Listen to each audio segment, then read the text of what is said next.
Report will be from our director, Jason Sumners. Jason.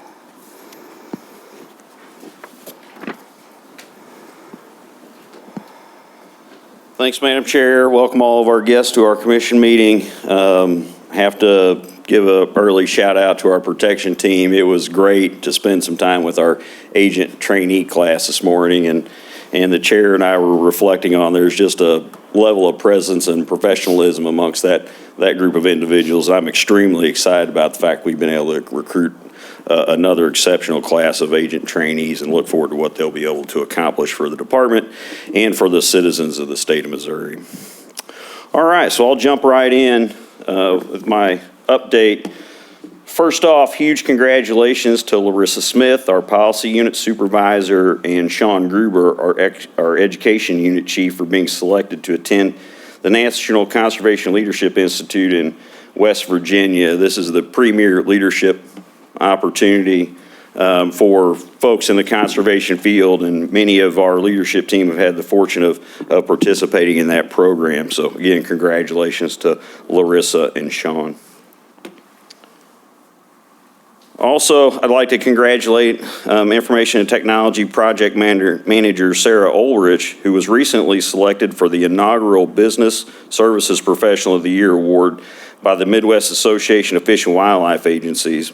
Sarah is an accomplished IT project manager, and this last fiscal year led a number of important IT projects, including updates to our special use permit application, improvements to our wildlife health reporting system, updates to our telecheck voice response system, just to name a few. Sarah was the IT audiovisual team lead at the 2025 Midwest Fish and Wildlife Conference held in St. Louis earlier this year, where the team supported over 350 presentations spread out over 2 floors, 10 rooms, and a 4-day event. And to top it off, Sarah has volunteered at our state MONAS tournament over the last several years, helping to make sure that the event has been a success.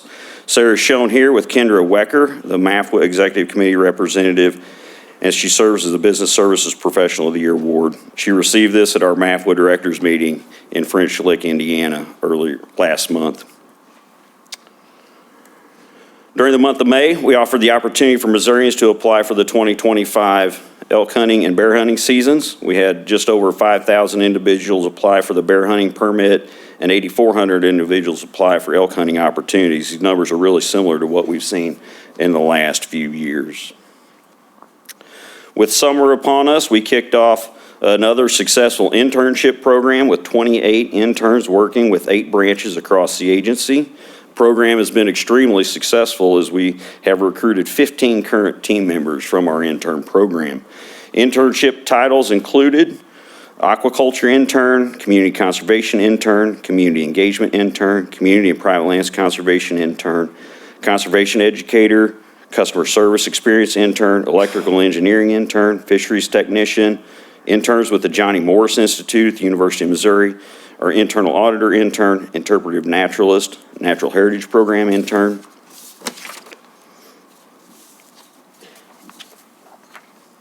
natural resources technician intern, a naturalist, project engineer, project management, resource management, GIS interns, recreational use intern, both in headquarters and in Southwest region, social science, and string team education interns. So a huge shout out to our teams who have been supporting these young professionals in a wide variety of arenas. Our conservation agents play a critical role in connecting people with nature. During the past fiscal year, conservation agents had more than 600,000 in-person interactions with the public while performing their law enforcement and community engagement responsibilities.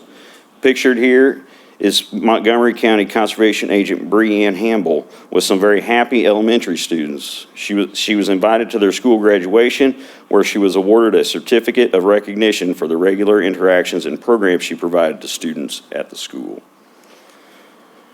In FY25, the department's 9 K-9 team had 200 deployments, which included locating hidden firearms and shell casings, finding kill sites from poached wildlife, and assisting other law enforcement agencies. They also focused their effort on community engagement events, where they delivered 360 programs reaching more than 25,000 people. Since the program's inception in 2021, our canines have become an invaluable part of our wildlife code enforcement program and very popular at events across the state, as people are impressed by their unique skills they bring to protecting our natural resources. Several department staff have important leadership roles at the national level with various associations and organizations. A couple examples, our policy coordinator, Matt Vitello, recently traveled to Washington, D.C. with the Upper Mississippi River Basin Association to meet with several congressional offices, the U.S. Army Corps of Engineers, Department of Interior, and others. At the same time, Michael Bill, State Forester, also traveled to Washington, D.C. to meet with congressional offices and the U.S. Forest Service leadership. And last week, Deputy Director Jeffries traveled to D.C. to meet with the Department of Defense, House and Senate Ag Committee staff, and the new Natural Resources Conservation Services Chief. So a huge shout out to our team who are continuing to lead on the national level. With planning and cost share assistance from MDC, a Washington County landowner recently installed a small wildlife pond to provide a dependable water source on his property. This pond complements other habitat enhancement practices completed on the land, as permanent forest openings and other non-commercial forest thinning work. The landowner's costs were partially offset by MD's cost share assistance and has been rewarded with great photos of a variety of wildlife using the pond. This picture shows a 117-pound paddlefish netted at Table Rock Lake during the paddlefish tagging efforts by MDC staff. Our team has been hard at work tagging paddlefish at Table Rock, Truman, and Lake of the Ozarks in anticipation of the upcoming snagging season that ran from March 15 to March 30. If anglers caught a paddlefish, they were encouraged to contact MDC to claim a reward. The tag return information from anglers provides biologists with important information on the number and size of paddlefish being harvested that will help guide our paddlefish stocking, management, and potential future regulation changes. On the community conservation front, pictured on the left, MDC recently partnered with the City of Bellefontaine neighbors in North St. Louis County to put on a Conservation Day camp for kids ages 9 through 12. The first 2 days of the 4-day camp took place at the city's recreation center. The third day was spent at Bellefontaine Conservation Area, and the final day at Powder Valley Nature Center. Participants were able to try their hands at birding, nature journaling, catching insects, fishing, catching water creatures, and owl pellet dissection. They also experienced close encounters with Powder Valley's live ambassador animals. Pictured on the right, MDC recently teamed with Deep Roots Kansas City to lead a garden tour in Kansas City. The tour highlighted the ways people can use native plants. The tour included 3 stops that highlighted different styles of home gardens. The theme for the first garden was one that can feed both humans and wildlife, featuring vegetables, herbs, milkweed, and other native plants. The second garden was an eclectic ecosystem brimming with native plant diversity. The third garden belonged to a couple of Missouri master naturalists that have practicing pollinator-friendly landscaping and gardening for 25 years. The goal of this tour was to inspire fellow gardeners to practice conservation efforts in their own backyard.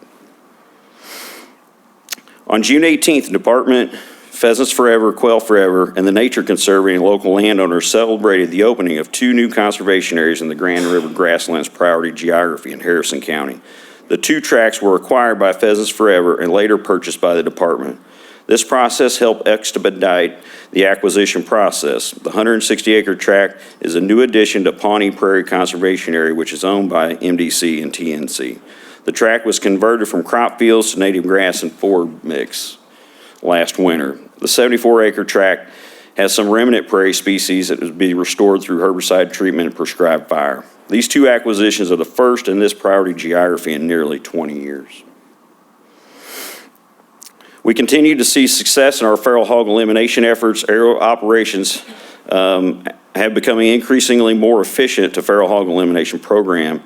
The incorporation of drones in our aerial operations has made it very efficient and effective. Snow cover is also extremely helpful.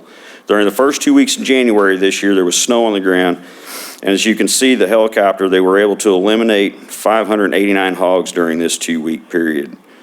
For the winter of the 24-25 season, so from December to April, aerial operations removed 2,171 hogs. Total for 2025 with all methods is over 3,000 hogs removed. 198 of those were in Arkansas as we continue to work with our partners to effectively eliminate hogs. Since 2016, Feral Hog Elimination Partnership has reduced the acreage occupied by feral hogs in Missouri by about 9.5 million acres, or 84% of the predicted distribution. These couple of pictures show the effectiveness of drones with thermals in removing feral hogs. So here is a picture with normal drone camera. This was thermal imaging, which again highlights the use of this technology in elimination of feral hogs. The Georgia White Nursery was impacted this year by several weather events, including a major flood in November, followed by the late freeze in February. However, they were still able to ship more than 12,000 seedling orders for a total of 1,726,000 seedlings shipped out. Natural Resource Planning Section hosted 88 training courses for more than 1,000 department staff and 160 partners for a wider variety of natural resources topics. We had a great walleye spawning season with 1.7 million fingerlings stocked in 2025. At our trout parks, thanks to our hatchery staff, the 2025 trout park season is off to a great start. As you can see, tag sales are down slightly at most of the parks, which is likely due to the very wet April and May, and unfortunately has continued through June and July, as some flood damage that occurred at Montauk last November. With Bennett Springs hatcheries still under construction, staff continue to stock stockings at Bennett Springs, and staff are carefully watching inventories and purchasing fish from private hatcheries to supplement as needed. Staff did notice an uptick in activity at the parks on the July 4th holiday. And to close it out with MDC history notes, in 1938, the first field service agent was employed to assist groups undertaking conservation projects. Today, we have over 100 staff and numerous cooperative positions to help landowners' communities with conservation projects. In 1942, the Master Conservationist Award was inaugurated to citizens for outstanding work in conservation. Today, the commission will recognize another one of those individuals. And on July 10th, 1993, Runge Nature Center opened for the first time. Madam Chair, unless there are any questions, that concludes my update. Commission, any questions for our director? Good job. Excellent. Thank you, Jason.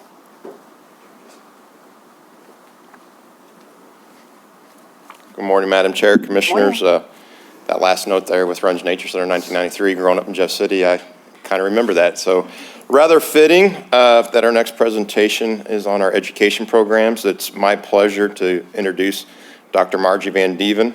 Margie is a lifelong educator, began her career as a classroom teacher, and most recently served as Missouri's Commissioner of Education for 8 years. She currently serves as the department's education branch chief since November 1st, 2024, and as many of y'all know, if she started on November 1st, I was not there to greet her on that day. So Margie serves on the Hoover Education Success Initiative Practitioner Council at Stanford University's Hoover Institution, and on the Cross-Partisan Policy Network with the Aspen Institute. Margie has a passion for education and the outdoors. She enjoys hiking and spending time with her family on their Monroe County farm. And Margie, for the first time, harvested a turkey this year with former director Sarah Parker Pauley. I will remember that first week of the season, Margie had a meeting in my office, and she was just really confused, and she finally admitted, this turkey hunting is exhausting. I was like, Margie, you've only been 2 days so far. Talk to me in 2 weeks. So, Margie, the podium's yours. Thank you so much, Aaron. Good morning, Commission members and Director Sumner's leadership team and everyone. So grateful to be here today to provide a quick update on the education branch. For more than 80 years, MDC has recognized the critical role that education plays in Missouri's conservation success. Today, through statewide programs, strong partnerships, and a One MDC approach, we're reaching more than 1 million Missourians each year. Now, Aaron mentioned that I've had a lifelong career in education, and I've been asked on more than one occasion, how did someone with your background, an English teacher, end up at MDC? And at first, I wasn't exactly sure how to answer that question, but then I heard Director Sumners make a statement, something along the lines of MDC is a place where people bring their professional backgrounds and apply it to their personal passion. And that really made sense for me. Since then, I've seen it every day. Smart and dedicated people from all kinds of backgrounds working together for a shared mission. And I'm really grateful to be a part of it. So I'm going to start with a couple of stories that highlight my background in that regard, talk about some of the current efforts that we're doing, and show a pathway of where we're going to be going in the future. In previous roles and presentations, when I was providing personal reflection, I often highlighted the influence of my grandparents. I would start by saying, this is my dad's mom, and she taught me how to fish. And then I would talk about, this is my mom's mom, and she taught me how to shop. And I would talk a little bit about World War II and my grandfather and what it was like in the Great Depression and so forth. But I never really talked about this guy. This is my dad's dad, and the reason that I didn't really talk about him is because he died a year before I was born, so I never really knew him. But this picture still sits on my dad's desk today. And most of the grandkids, this is how we know him. Though through stories, we know that he was a mailman by trade. We also know that he managed a few duck clubs in St. Charles County and absolutely loved taking people hunting. He found joy in being outdoors and in sharing their experiences with others. When I accepted the position at MDC, an old family member reached out and shared something I hadn't known. She had nominated my grandfather for an award through the Missouri Conservationist magazine. He didn't win, but that's okay. But she sent me the letter that she had written back in October of 2019. In it, she described how he had raised 5 sons and instilled in them a deep love of hunting, fishing, and nature, and how that shared connection to the outdoors helped keep our family close. She shared that his legacy lives on today as his sons, now in their 80s, have passed down that same love for the land, the same respect for conservation to their own children. Now, this is my dad at 87 in the picture. He's 88 now, with my brother last year in Montana. And here is a picture of his great-grandchildren through my father's lineage. If I had all the cousins up there, it would be much larger. But I can attest to how the shared connection to the outdoors helped keep our family close.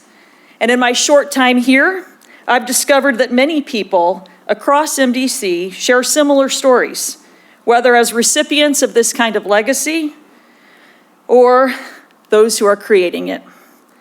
But we also know that all kids and families don't have these opportunities. And that's why I was excited to join an organization with a mission focused on making these connections possible for everyone. Our work in the education branch directly supports Goal 2, connecting people with nature, opening doors to all, especially youth and families, which leads me to a powerful metaphor that is used in education. Look familiar? Among the Maasai people in East Africa, warriors would traditionally greet one another with this question, which means, and how are the children? This greeting is not just polite, it reflects a deep culture, value, and the welfare of the children is seen as the truest indicator of the health of the community. The hoped for response, all the children are well. And that answer means that life is good, peace is present, resources are sufficient, and the future is secure. If all the children are well, that's all we really need to know. And so I ask you, how are the children? Now, if you asked me, I would say that many children are thriving. They're engaged, they're innovative, they're passionate about making a difference in the world beyond what we could even hope for. But when I served as the Commissioner of Education, it became harder and harder to confidently say that all the children are well. And over a year ago, I invited Director Hoon from the Missouri Department of Mental Health to the State Board of Education to a meeting as we discussed some of what we were seeing in our schools and with our families. This slide is from her presentation, and it highlights the parallel rise of loneliness and isolation alongside mental health needs. I followed up with Dr. Hune to see if the findings still held true, and unfortunately, she said yes. And there's more. In February, they came out with an advisory on mental health and the well-being of parents, many of whom are in our 18 to 34-year-old targeted audience. And according to that report, nearly 48% feel completely overwhelmed most days. Now, we could talk about the challenges all day, and they're real, but at a recent education meeting, this quote was shared and got me thinking about our work here. No more prizes for predicting rain, prizes only for building arcs. Meaning, it's time to act, and I truly believe that MDC is helping build those arcs. And the good news? Most Missourians agree. Science Chief Dr. Sherry Russell shared this slide, which shows results from the Conservation Monitor reflecting public support for the work that we're doing. And I really am grateful for the One Health initiative. Framing nature as essential to health positions conservation at the foundation of Maslow's hierarchy, and this idea truly resonates with educators. Educators often say you can't bloom until you Maslow, and if you get that joke, you might be a teacher. I also want to talk a little bit about Jonathan Haidt's The Anxious Generation. His research is gaining attention, and a lot of people want to attribute some of what we were discussing to the global pandemic. But Haidt's research shows that these trends were baked in prior to 2020, and along with others, he notes they are highly correlative to the release of smartphones and social media platforms. Now, to be clear, not technology. We need to make sure we're preparing our kids for success into the world that they're entering. But as Theodore Roosevelt once said, comparison is the thief of joy. And we're placing these social media platforms in front of our kids as young as 8 and 10 years old. So Haidt provides a lot of recommendations for various audiences, and here is a summary of a few at the statewide level. I'll call attention to 2 in the middle. You may have heard that Governor Kehoe signed Senate Bill 68 last week, prohibiting students from using cell phones in school during the day. And this third bullet is really the crux of what Haidt says, and that is, looking back over time, he feels that a lot of policymakers, for good reason, have overregulated play and underregulated digital technologies for our children. And that's where we can come in, building the arcs. Here's a few things that I want to share about from the education branch. You all are familiar with the MONASP archery tournament. Over 85,000 students, grades 4 through 12, participate in in-school curriculum in at least 570 reporting schools. We think that number is a little underreported. And as you know, they can compete regardless of age, size, physical ability. We also have our Discover Nature fishing programs, which introduces families and children to angling. More than 41,000 participants. Half are through our in-school programs, half are through our educational programming. And beyond fishing, our students are learning patience and the fine motor skills that are so necessary today. We have our mentored hunts. I want to thank the commission, particularly for this great upcoming opportunity with the new J. and Carolyn Hinges Wetland Education and Conservation Center. Thank you for your support, and thanks to the great people in this picture, Aaron and a few others, we'll be launching our first dove hunt in September. We also have our hunter education programming with over 27,000 total certifications last year, the most since 2012. And I do want to share with you that our in-school participation was up by 7%, so another really good sign there. And then we have our shooting ranges, where we had close to 90,000 who have visited our staffed ranges and roughly 300,000 who have visited our unstaffed ranges. I put this picture up here from the Dalton Range. That's with the Springfield Public Schools school leaders, superintendent assistant, superintendent curriculum coordinator on the right. Largest school district in the state. And the reason I wanted to show that is because you can't tell there, but it was freezing cold that day. But it was so much fun. We went out to the pheasant hunt, and among bringing them out to the shooting range for their first experience to open opportunities there, we had a lot of really good discussions about how to combat chronic absenteeism, what about place-based learning, and a lot of different solutions that could be found through some of the programming that MDC is able to provide. So great partners there. Also want to talk about our education centers. This was a picture from CAPE's 20th anniversary. AJ Hendershot tells a great story about people believing it's their nature center, and it is true. It was so fun to meet with those families and hear their stories about the history, just like Aaron just mentioned, the development of Runge. People were there for those doors and shared what that means to them. Our nature centers see well over 300,000 visitors indoors and about 350, according to Cobalt data, 350,000 on the trails outdoors. This is a picture of the Shepherd of the Hills, just a Friday morning. Thank you again, Commissioner members, for your support there. If you build it, they will come. This was not a planned picture. This was just a snapshot of a Friday morning in Branson, and how people are loving this. Again, thanks to so many IMRM exhibits for bringing that to life. A lot of great stuff happening in our nature centers. And then, of course, our volunteers. We couldn't do any of this without our incredible volunteers out there, and I want to thank Director Sumners for participating in the volunteer conference this year. It was a big success in keeping them informed about the mission. Okay, so a lot of great arcs there on what's happening. I also want to share with you a little bit about the academic side. This wheel was taken from the American Success Group, talking about what do business leaders truly want from our students. And you can see some of the competencies that are there. The question I might ask is, where do you think students are more likely to acquire these competencies, in this environment or in this environment? So clearly this is from the Boone County Nature School, another true success for this commission and the department. Had a great first year. About 1,400 fifth graders went through year one. And let me say this very clearly. 2 discipline issues all year.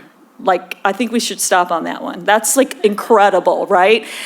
Kids love to be engaged. They love learning in an environment such as this. Now, sometimes we don't have the opportunities that we have. I want to show you also a picture from the Caruthersville Hayti Day on the river. Another great day for us. What I found interesting was talking to one of the adults there who shared, we were taught to fear this river growing up. It's the mighty Mississippi, right? So for a lot of these kids, it was their first day.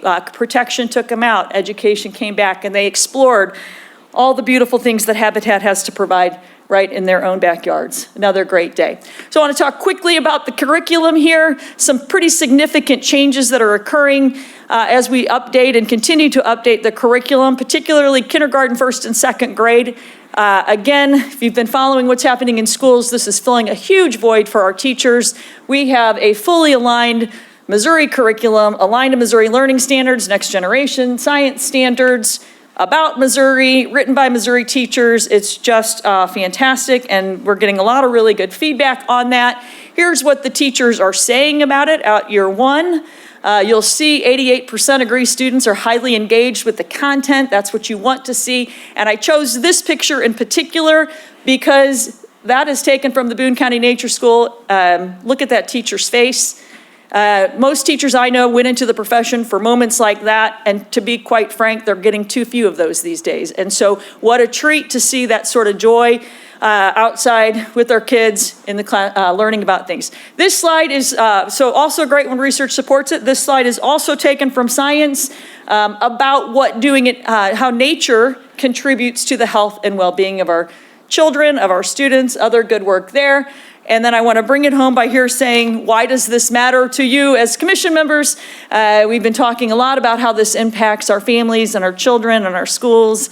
But what about, why do we really want to pay attention to this? Well, you're very familiar, I believe, with the conservation education continuum.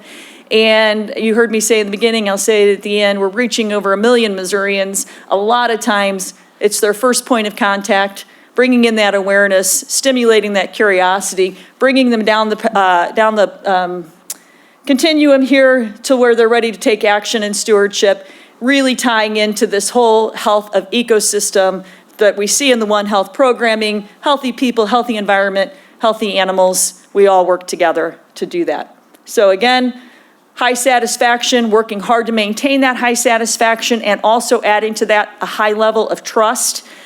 which is really been, is an important concept for us all to maintain.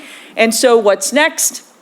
Lots of opportunity ahead. I want to tell you that what we're really doing in the education branch is continuing to focus our efforts, really thinking about how do we target our communities that we've been working with so closely, our Tier 1, our 18 to 34-year-olds, our R3 efforts, making some determinations about curriculum ahead, and thinking about how to better collect and report our data so that we're looking a lot less at numbers and more at impact. And then finally, I do want to say that I gave this on behalf of the education branch, but one thing in my short time here I have learned is education is truly a one MDC effort. I do not believe that I have gone to any event that has been solely by the education branch. People care about sharing this good work that's happening here and about growing our next generation. So with that, I thank you very much for the opportunity to speak today.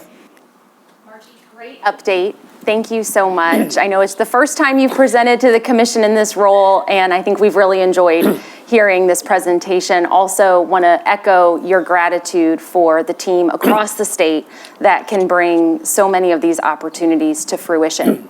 With that, commission, any questions for Margie? Mark. You are destined for this position, Margie. Thank you. Yeah, Margie, I'm glad to see you today. As Commissioner Eckham mentioned, the first time you presented to us, we appreciate it. I was thrilled to death when you received this opportunity to become part of MDC, very much so. And just a question about, discovery schools, conservation in schools, and as you know, I'm from the city, and it's sometimes been a challenge to get conservation in the minds and the school curriculums in the Kansas City area specifically. And can you share any more about that as far as what's going on in Metro? Yeah, certainly that's when we're talking about some of these Tier 1 communities. We're working very closely and putting some big efforts there. What I want to say, what's happening really across the nation, and we're seeing, is that the pendulum is swinging a little bit, right? There's a very deep focus on math and science, math and reading, no doubt about it. We want to make sure that continues. But what I think we're seeing more in our schools, particularly in our urban schools, are the true benefits of being outdoors, health, and the hands-on learning, and that you can learn to read in these environments. You can learn to do math by charting water temperatures in ways that kids would never retain that elsewhere. So real efforts to meet with those school leaders and also meet with some of the local school boards. You're going to see a shift in that regard so that the teachers have the support of leadership, that they don't see this as just something that's like just fun, which it is fun, but it also is developing our students academically and their health and well-being. So a lot to put into play there, and I certainly appreciate you raising that very important audience for us. Thank you. Yes, Ray? Madam Chair, Margie, welcome. Thank you. And Margie, to be clear, not Margie, we have Margie, we have a Right, Margie. so far. And that is, Well done, Ray. Yes. Well that done. is muffled by many, but I also congratulate you on joining the department. We truly are so fortunate to have you, and I enjoyed the limited time that we've spent together. And I am in awe of the education program. I have said that right here before. The offering of courses and classes is stunning. It's amazing. I urge everybody here in this auditorium to just pull up mdc.gov and just search the word education or class or something along those lines, and there is something for everybody in every part of the state, at every day of the week, at every hour of the normal, below the time when kids should be going to bed, and so on. It's so your team should be congratulated. And working with the comms team and some of the publications that you put out, and the Explore magazine, and the newest booklet that we received yesterday, about little field trips and bugs. There was just a wealth of, and this is where the rubber meets the road. And I applaud what you're doing and the educational professionalism that you're adding to all of this is really going to make this even more worthy of everybody's attention. So, thank you. And I guess my question is, wouldn't you agree with most of what I just said? 100%. Absolutely. And I want to thank the education team who's here too, because Yes. I walked into a beautiful situation. So thank you so very, very much. It's great. Thank you. Hats off to all of them. You just had Yes, Steve. and welcome, first off. Thank you. You're a wonderful speaker, and your enthusiasm is contagious, which is nice. But curious, the education is probably the most foundation thing of the future of conservation. From a financial standpoint, do we have any areas that we're deficient that we should be attentive to as a commission? Well, we've been having a number of conversations in our summer meetings already talking about that, so you're probably up to speed with some of those. So I do think your question is spot on. What we've been doing in these early meetings is trying to project into the future what is sustainable. And when you heard the question about reviewing our data, it's to get at true impact. Where does it really make a difference? Where are we really changing lives and that sort of thing? So I don't think I need to bring anything to your attention immediately, but there have been, just know that those conversations are really well underway. Okay. And thank you, because I'm sure you recognize every commissioner here is spot on this program. Well, Everybody understands, we're old enough to understand. Just putting it together, I will say that there's a lot of evidence that the past several years, there's been a lot going on that the commission should be very proud of. Did I just do that? Oh, no, okay. I'm like, did I just make that magic happen? Oh, Aaron, I tried so hard not to mess this up. Okay, anyway, yes, okay.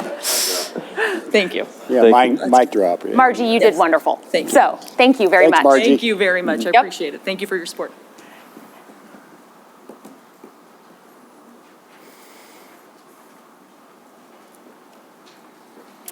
Madam Chair, Commissioners, Director Sumners, it's my pleasure to introduce Shelby Tim to provide an update on MDC's comprehensive conservation strategy. Shelby began her career with the department in 2016, and prior to her current role, she served as the coordinator for the Missouri Ozark Forest Ecosystem Project, affectionately known as MOFEP, which is a long-term landscape-scale research project studying how wildlife and other ecosystem components respond to various forest management practices. In 2024, Shelby became the Habitat Management Coordinator, where she guides statewide efforts to implement Missouri's comprehensive conservation strategy. She holds a Bachelor of Science in Zoology from Kentucky Wesleyan College and a Master of Science in Biological Sciences from Marshall University. At this time, Shelby, the podium is yours.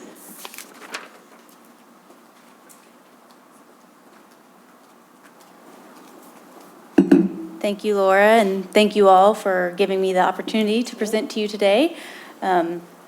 So today I want to provide you an overview of the Missouri Comprehensive Conservation Strategy, or our CCS, and also provide you a few updates.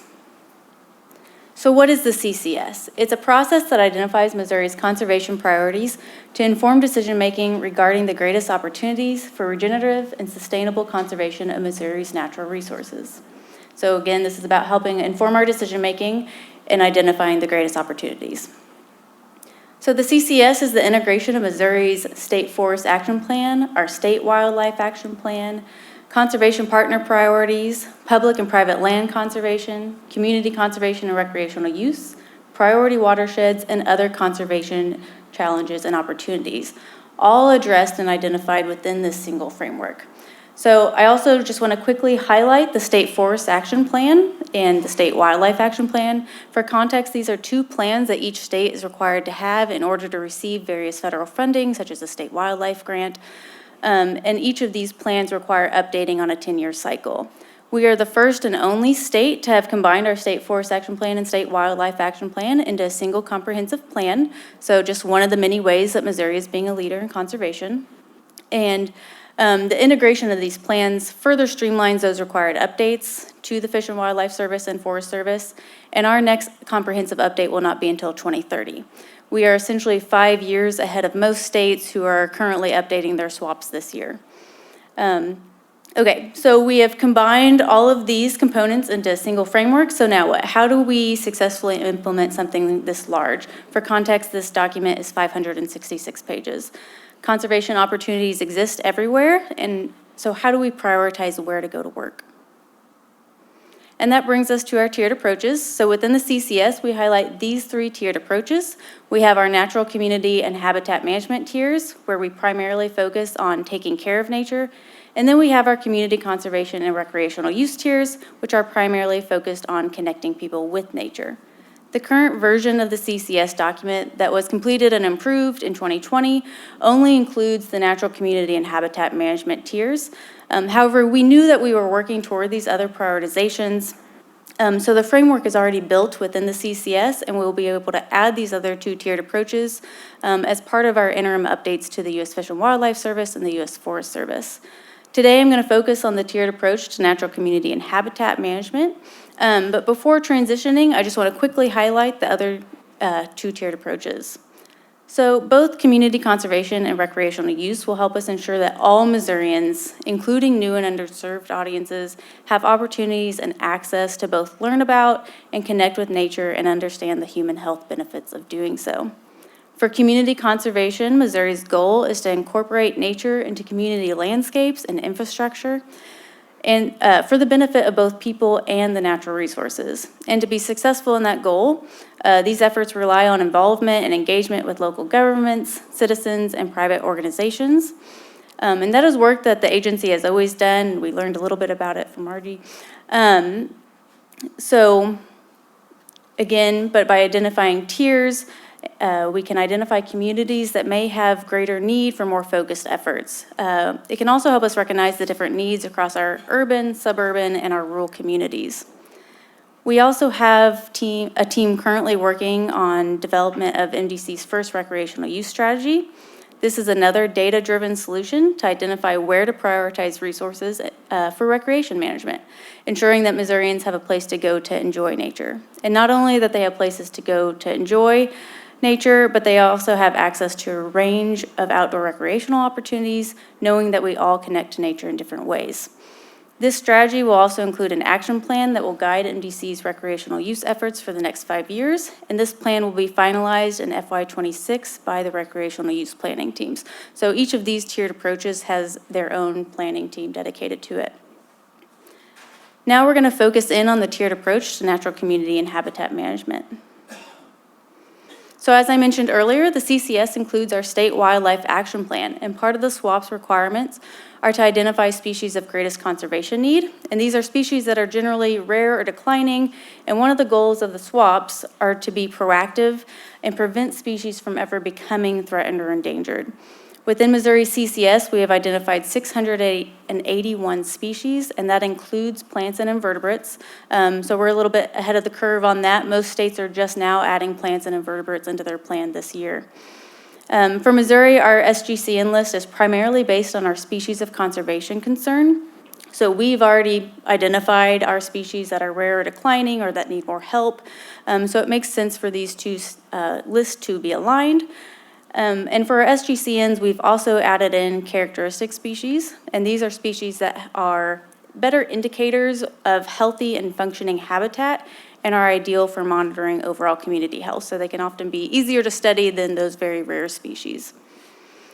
And how do we best protect that many species? We recognize that there are many species that need targeted conservation efforts. However, as a whole, our greatest opportunity to conserve these species and our fish and wildlife in general is to take a habitat-based approach and focus on the conservation and management of the natural communities or the habitat that these species occur within.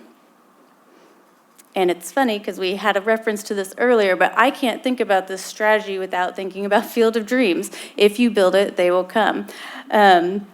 So only we don't want baseball players. We want healthy, we want healthy fish, forest, and wildlife resources. Okay, so, and with that, you know, the tiered approach helps us protect all of those species across those natural communities. Okay, so these are the high-level natural community or the different habitat types that we've identified priority landscapes for using different data-driven processes. So for example, if we were to look at all of Missouri's grasslands across the state, how do we narrow those down to our greatest opportunities for conservation and to protect the species within them? All right, so we've prioritized our species and we know we want to take a natural community approach. How do we also build in all of these other priorities? We have partner priorities, we have priority watersheds, we have quail restoration landscapes, just to name a few. How can we take all of this and create a unified approach that we can all work toward? To give you an idea, this is what it looks like when you overlay all those priorities. We cover about 75% of the state, but we can dig into this further and identify areas with greater landscape potential. And that brings us back to our goal with a tiered approach to natural community habitat management, to further identify our landscape opportunities and strategically prioritize our efforts. Okay, so if we focus in on our highest priority tier, which is Tier 1, that contains our 11 priority geographies, and our natural areas, which we have just under 200 of. Tier 1 are areas where we want to be proactive as well as innovative, and we want to ensure that we're dedicating significant resources to these locations.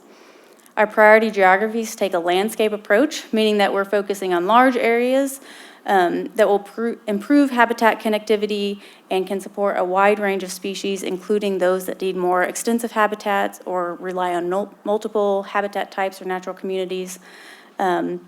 These also capture areas that have a lot of private land cooperators, which are critical to achieving our shared conservation goals.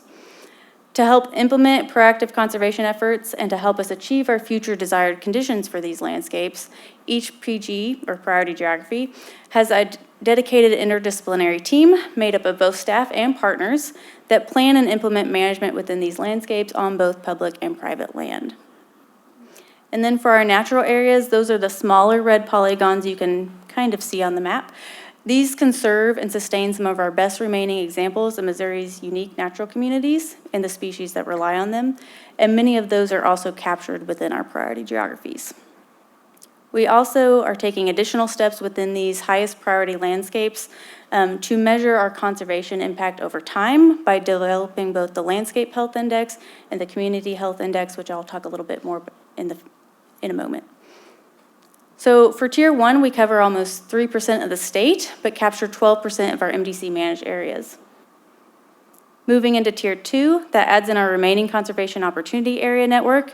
And Missouri established COAs for each of our primary natural community types using that data-driven process. So we have grassland-focused COAs, woodland and forest COAs, wetland COAs, and others. And to connect this back to Tier 1, you can actually see that the priority geographies are a subset of those broader COAs. So Tier 1 and Tier 2 really highlight our greatest opportunity for landscape scale conservation and are part of our long-term strategy identified within the CCS. So again, these really serve as those core landscapes within the tiered approach. One thing to note is that the COAs do not capture every high-quality natural community in the state, nor was that intent. Again, we are focused on landscapes. Tier 1 and 2 cover about 13% of the state and capture almost 55% of our MDC managed lands. All right, moving into Tier 3, we've covered nearly 43% of the state, but almost 80% of our MDC managed areas, and we consider this the connectivity tier, so helping tie all those different COAs together. So that's adding in different like quail restoration landscapes, priority forest landscapes, to name a few, that haven't already been captured in one of those higher 2 tiers. And then adding in Tier 4, that adds in remaining priority watersheds, and we cover about 50% of the state and capture 85% of our MDC managed lands. Okay, so what about all of the white space or the other lands on the map? There's certainly good habitat out there too. And if you didn't know, we also have Tiers 5 and 6 identified within the CCS, but those aren't mapped and are generally grouped as other lands. And these tend to focus more on individual sites versus, again, that landscape approach that we've mapped through Tiers 1 and 4. So there's about 15% of lands, MDC land in that remaining white space. The tiered approach does not imply that we walk away from those areas. And some of these areas are going to be higher priorities within one of those other tiered approaches I showed you, such as community conservation or recreational use, right?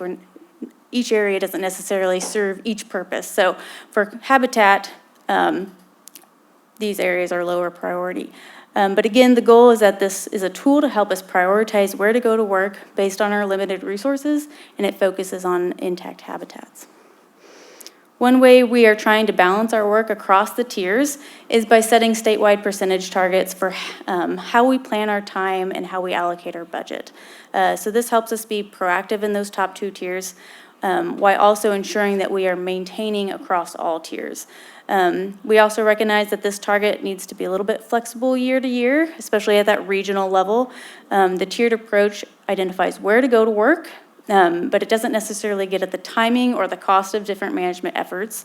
So some management is periodic, like prescribed fire. Other needs annual input, like invasive species management. Also, not every acre of work is going to take the same amount of time or cost the same amount of money to implement. So it's not a simple one-for-one. However, these targets can ensure that we are implementing the tiered approach and putting our resources, or using our resources effectively. Again, having targets across all tiers is important, especially when we think about our MDC managed lands. We can't simply walk away from managing those areas. But maybe there are things that we could be doing differently. So this is a tool to help us think about those sorts of decisions. Okay, we also need to remember that this work doesn't all rely on us. We have lots of great partners that also help us with this work. And the goal within these landscapes is that we continue to work, again, with our partners, because these are based on our collective priorities. One way we are working with partners is to try and build our capacity to implement priority habitat management is through these habitat restoration strike teams. So this map shows existing or soon-to-be on-the-ground strike teams, and this, again, is truly a partner effort. So we have the Nature Conservancy involved, Pheasants Forever, Quail Forever, among others.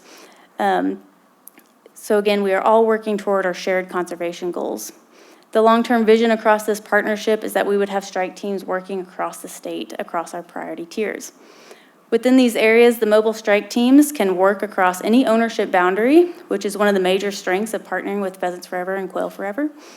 And these teams provide habitat management such as prescribed fire, invasive species control, and forest stand improvements. One of the major benefits of the strike team model is that these teams can provide services free of charge, and therefore they reduce barriers to landowners related to upfront costs associated with cost share opportunities, and they can also help us build that relationship with the landowner and help us get them into a better position for continued conservation management through various cost share programs. Another important part of this effort is that these teams serve as a great training opportunity and ideally are going to recruit more people into the conservation workforce, and they're already going to be very highly trained. These teams do really great work. So moving into a few updates, we also have a few interim updates that we plan to make to the CCS, which will be submitted to the U.S. Fish and Wildlife Service and the U.S. Forest Service, including adding and updating our mapping to show 2 new priority geographies.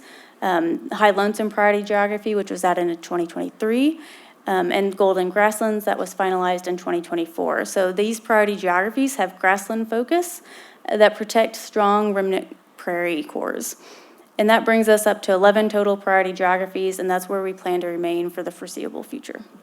And as I mentioned previously, we will also be revising the map to for the community conservation tiers, going from our previous map highlighting the 16 most populous county to the tiers you see on the right. And we will also add in the recreational use tiers once those are ready. All right, so bringing it all together, within the CCS, we have these 3 broad goals, which include prioritizing where to go to work. So then we also need to effectively plan and implement habitat management based on those priorities. And we also want to monitor our conservation outcomes. Can we actually measure our impacts in these landscapes? So today we really focused on how we strategically prioritize where to implement conservation efforts using our tiered approach to natural community and habitat management, but we are also working on these other 2 pieces. Planning and implementing habitat management is certainly what we do as an agency, but within the priority geographies, we are looking for ways to be innovative, and that includes setting more targeted, achievable, desired future conditions. So essentially, what is our long-term vision for each of these landscapes, and how can we incrementally get there? How can we help improve the ecological functions in a way that balances the environment, producers' needs, and overall human health in these landscapes? So an example may be that, priority geography wants to maintain or restore a mosaic of open woodlands and glades and forests across the landscapes. Where are those best opportunities for those management to occur within that landscape? And how do we best support the species that need that? And this isn't simply a question of how much habitat type do we want. Some species require large tracts of forest, for example. So if we were just to have small, isolated patches, we may not be meeting those species needs. So this is also about considering how that habitat is configured and what the quality of that habitat is and can it meet the species we are managing for's need. And again, how do we balance that across all of these different objectives that exist within this multi-use landscape? So this is not typically a scale that we are planning at because it's across public and private land. And then for measuring our impact over time, we are developing and implementing 2 new monitoring tools, which include the Landscape Health Index and the Community Health Index. So how do we know, again, if we're making progress in Missouri's priority geographies? At least that's where we're planning to start. So how can we monitor change at that large of a scale across both public and private land and across a range of terrestrial and aquatic natural community types? That's not something that most states are able to do. Are we moving toward the desired future conditions that we set? And this is where the Landscape Health Index comes in. It's a comprehensive tool for monitoring and informing our conservation actions, and it's currently under development. We're currently working on establishing baselines for each of the priority geographies and the process for doing that. And this is going to help us measure landscape health through metrics related to biotic integrity, so how are the different species doing, as well as the both aquatic and terrestrial landscape integrity, and the social dynamics within a given landscape. And by social dynamics or the social condition, what I really mean is like, how is the community doing? You know, what is the well-being? Are they connected with nature? What are their habitat goals? And how can we better serve them in meeting those? So ultimately, our aim is to strengthen the connection between people and the land as we invest more attention and resources into these landscapes. Then finally, we've additionally developed a Natural Community Health Index, or the CHI, for more rapidly assessing and monitoring health within a terrestrial natural community type. So CHI surveys are at a finer, more localized scale and will allow us to more quickly see the impacts of our management efforts. So these are also going to be easier to implement outside of those priority geographies. We could do these within whatever natural community we want to measure. So both the LHI and CHI are important tools, and they're just measuring health at different scales.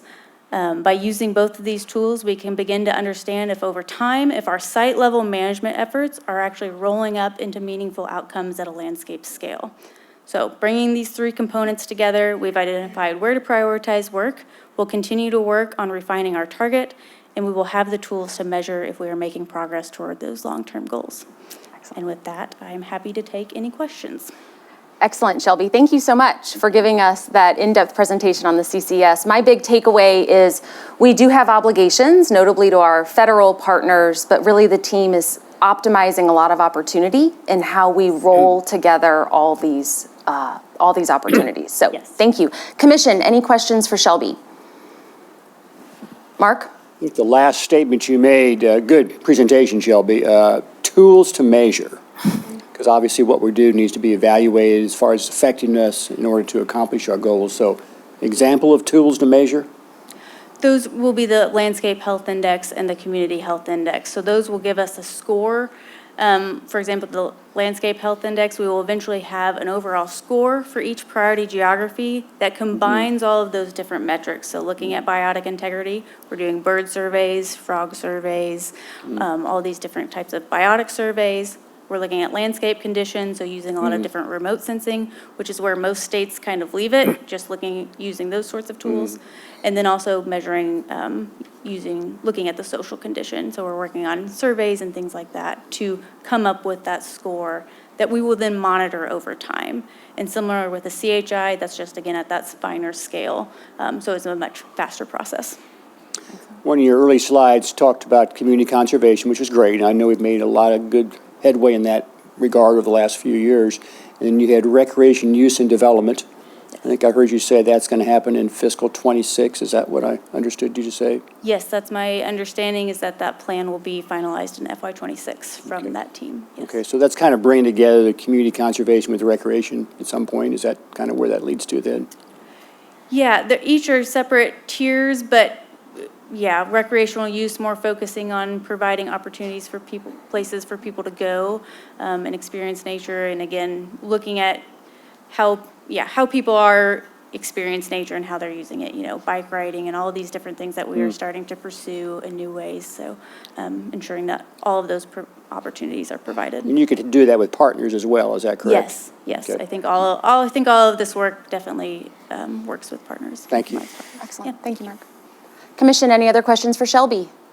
Madam Chair, Yes, two Ray. very quick questions. First of all, thank you, Shelby. I really appreciated and enjoyed and learned a lot from your presentation.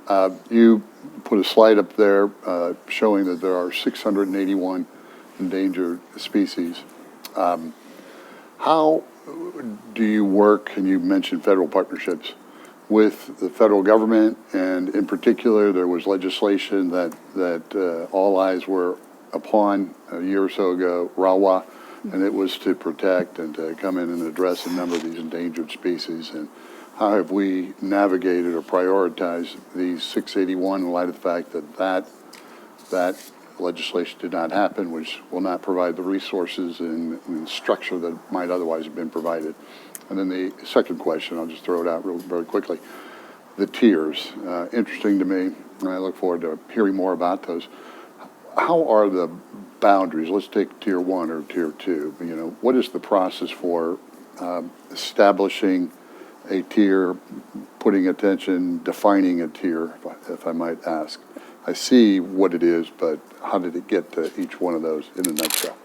That would be a great question for our GIS analyst, Philip Hamberry.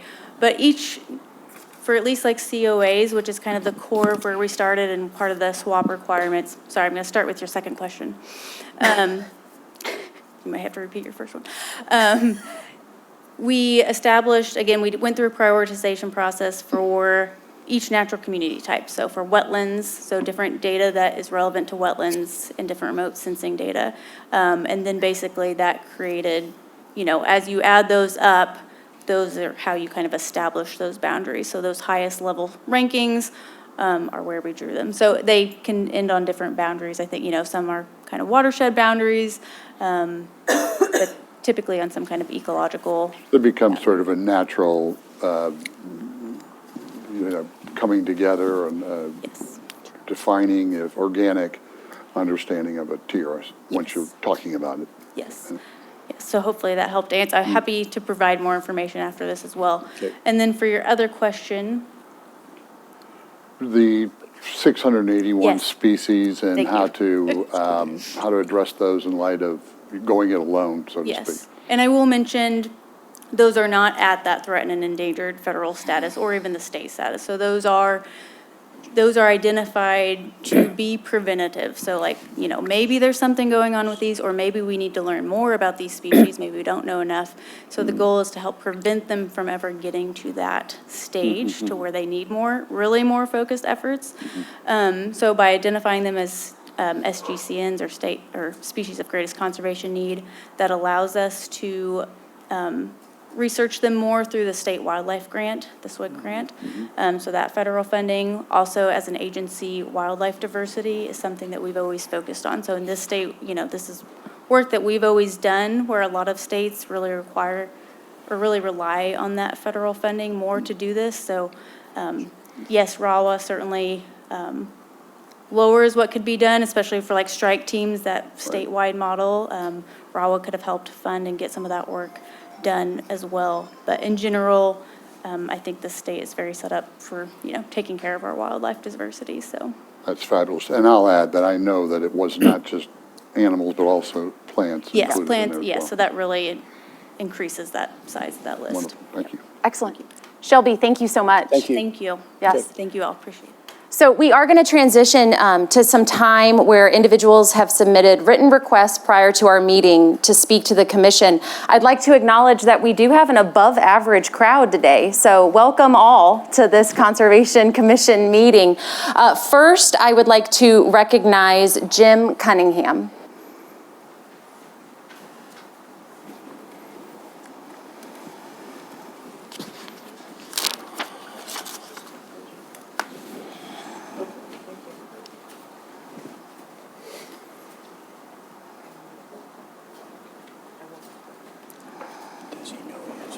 Yes. Madam Chair, members of the Conservation Commission, Mr. Director, distinguished members of staff. My name's Jim Cunningham, and the reason I'm here is my wife of 51 years, my 14-year-old dog, and I were evacuees from our home on Cedar Tree Lane as a result of the Hart Creek March 14th, 2025 fire.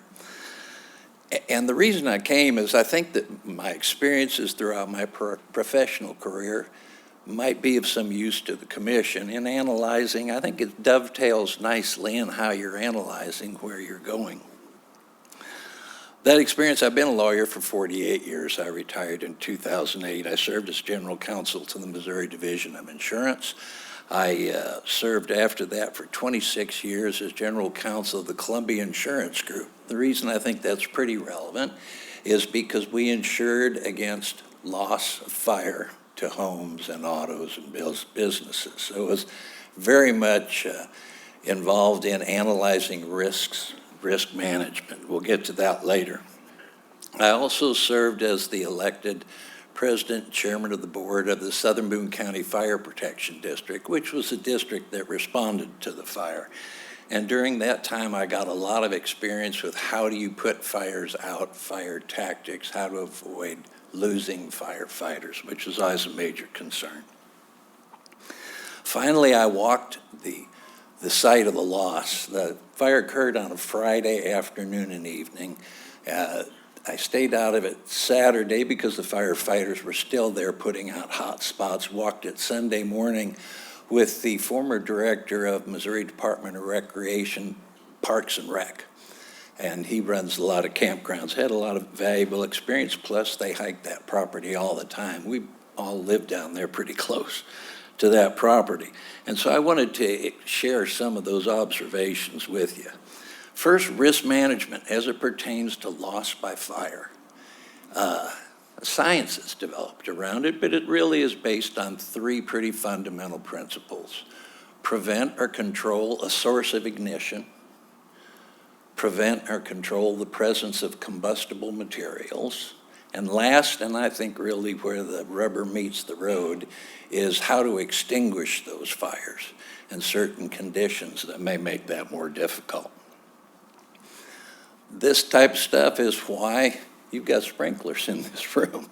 And any buildings that store combustible materials are probably going to be required to have sprinkler systems. So getting to the site review observations, when I walked through the site, I started at the campground that Conservation has on the Katy Trail. It's the Hart Creek Campground. That's where the point of origin was. Question how I know that, because natural cover fires burn just like this. They start right here, say at a trash barrel, sets the grass on fire, sets the woods on fire, and it is a noticeable V. And in this place, this campsite has really two sites in it. It's an old home place that they leveled, and there's a front yard, and the lower campsite has a fire pit. The upper one does not, and someone had just set wood out on the ground and lit a fire. Don't understand it, but they did it. The wind was blowing 60 miles an hour. I also included in materials for the commission a letter from the Southern Boone County Fire Protection District Fire Marshal saying that that's where the fire originated. Like I say, there was no fire ring in the other campsite. There was no burning sign present at the entrance to the campsite, which is something we should probably talk about. The other thing I noticed is the camp was well mowed and well maintained. And that ties in with my recommendation number one. I would respectfully request that the commission consider, you have a beautiful website, well designed, easy to use. Fire districts, when they have extremely hazardous conditions, will issue a red flag warning. And they will put that out to the public and say, don't burn in our fire district, it's too hazardous. What I think would be beneficial is if you had a point of contact on your website where fire districts, because Missouri weather varies from one end to the other, when a fire district declares that hazardous condition, they notify you on your website, and perhaps you could issue an electronic communication to the people who keep these sites well maintained and mowed and ask them to put up a no burning sign down there. I think that will eliminate a great deal of risk in terms of the first principle of risk management, point of origin, point of ignition. Jim, if I can. Yes, ma'am. Almost done. Okay. Second recommendation, Michael Bill said that you're going to do a deep dive into campsites. I'd request that you to respectfully consider a cost-benefit analysis like any other business decision, but include risk of fire in that analysis. Because the problem here was that it is isolated. We couldn't get fire to it. It is billy goat steep. You can't get firefighters in there. It really poses an unreasonable risk of fire. People come up with a lot of suggestions and ideas. They never bring funding mechanisms.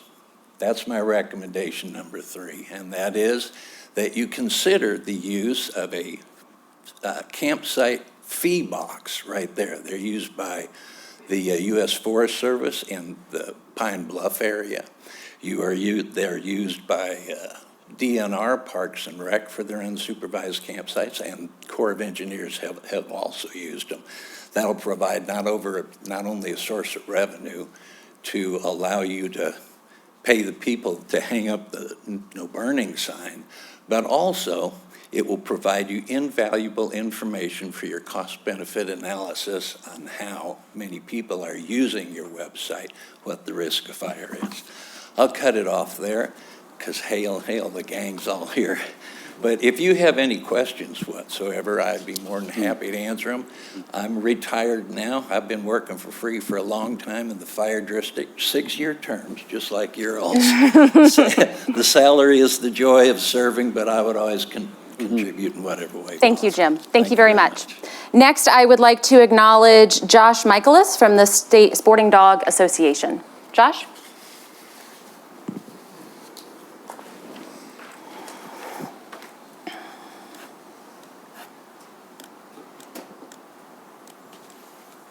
Thank you.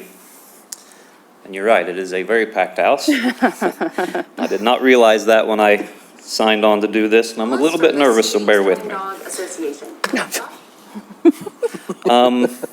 First of all, I'd like to start by introducing myself. My name's Josh Michaelis. I'm a lifelong resident of Mercer County. I am the host of the Fueled by Joy Working Dog podcast. I also have Cane Stream Media, which is a media company that's just dedicated solely to the coverage of working dog sports. I'm here on part of the Sporting Dog Association to talk about the trapping regulation proposal. And I want to start off with this. This is a fact. If 220s and snares, which my colleagues in the Missouri Trappers Association will come up and explain the traps and things like that after me, if they are legalized, they will kill dogs. They will. One point we like to make is that it has been done in Missouri in the past. I live, as you guys know, Mercer County is way up north. I live very close to the Iowa border where these traps are legal. I have in my hands lists of people who have lost dogs to snares, dogs to 220 conibears above ground. And some of these dogs, which you guys do not know, are super, super valuable animals. I have a list here in front of me of what some dogs just in the state of Missouri, these are resident dogs, have won. You look at a dog like Echo, for instance. He is owned by Davin York, Kurt Ehring from Eastern Missouri, and he has won over $500,000. It's a sport that is growing. It's a sport that is seeing huge events, and a lot of these events are in the state of Missouri. The Tournament of Champions, for instance. The Zones is held just south of Kirksville. Over 200 dogs there every year. And as you guys know, it's not just about the sporting dogs and the high-priced animals that we turn loose, but it's also about pet owners, the hobby hunter. Missouri has done such a great, as a guy that hunts all over the country, Missouri has done such a great job of catering to every sporting dog group, every hunting group. We have all kinds of public grounds. We have all kinds of opportunities to enjoy the sport that we love, no matter how obscure that may be. So I just want to, there's certain things that we don't know about this sport, about free casting dogs either during the day or at night.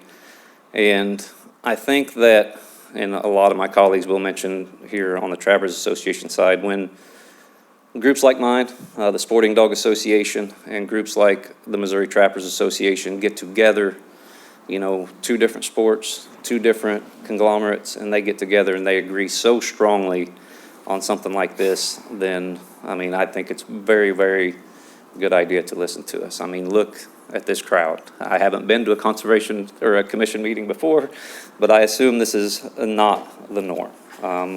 We're very passionate about the sports we love.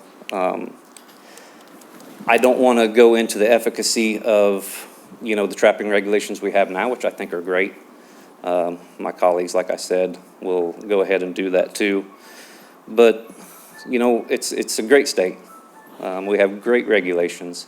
There's no need in changing them because frankly, it's not going to up the catch. What it's going to do is going to hurt non-target animals and domestic pets. And one's too many. One is too many just for a tool that we don't necessarily need, and I see no reason for it. So that's all I have. If anybody has any questions, I'd love to hear them, please. Thank you, Josh, very much. Thank you. No questions? Thank you.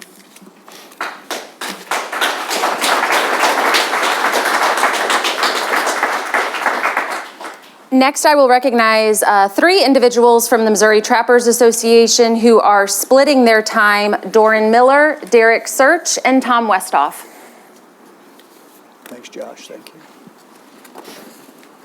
Did you know my dog's name is Echo?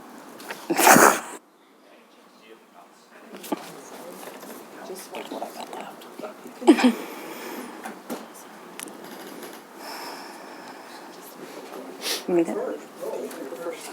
Oh, yeah, take it. I didn't realize I was going to be first. You gentlemen can present in whatever order you choose. Well, first off, I wanted to demonstrate the trap that just talked about it. And I appreciate you giving me a few minutes here to do this. Sure. I've been associated with the Missouri Trapper Association for, I don't know, maybe my wife can tell you how many years, but a lot of years. I served as vice president and president of the association for over 9 years. My hands are going to be busy. Can you do this up here? Can everybody hear me? Yeah. We can hear me? Okay, I'll try to talk loud enough. Okay, thank you. We've seen things in the past. We've seen things that are coming down the road that work and that don't work.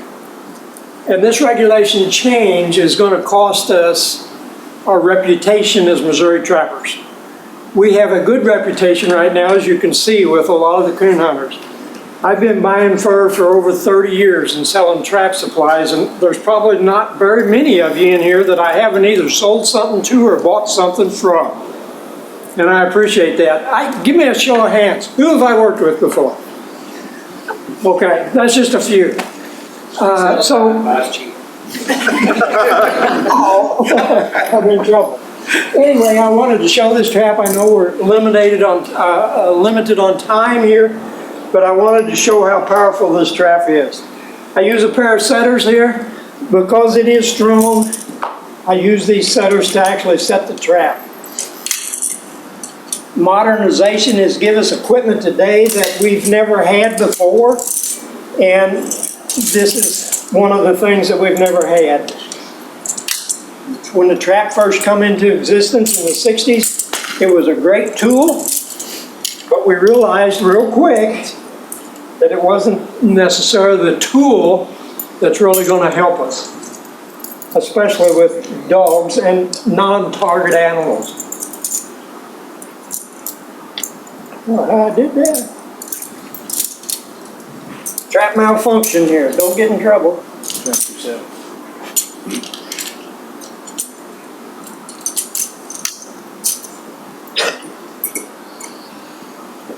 There we go.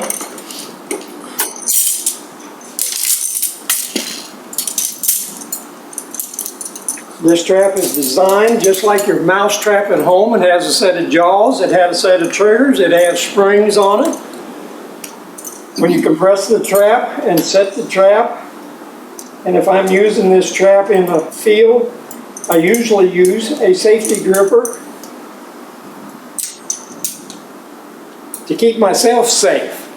I use this stand to set it on, to stabilize the trap so it don't wobble around and not be effective. My safety gripper goes on it.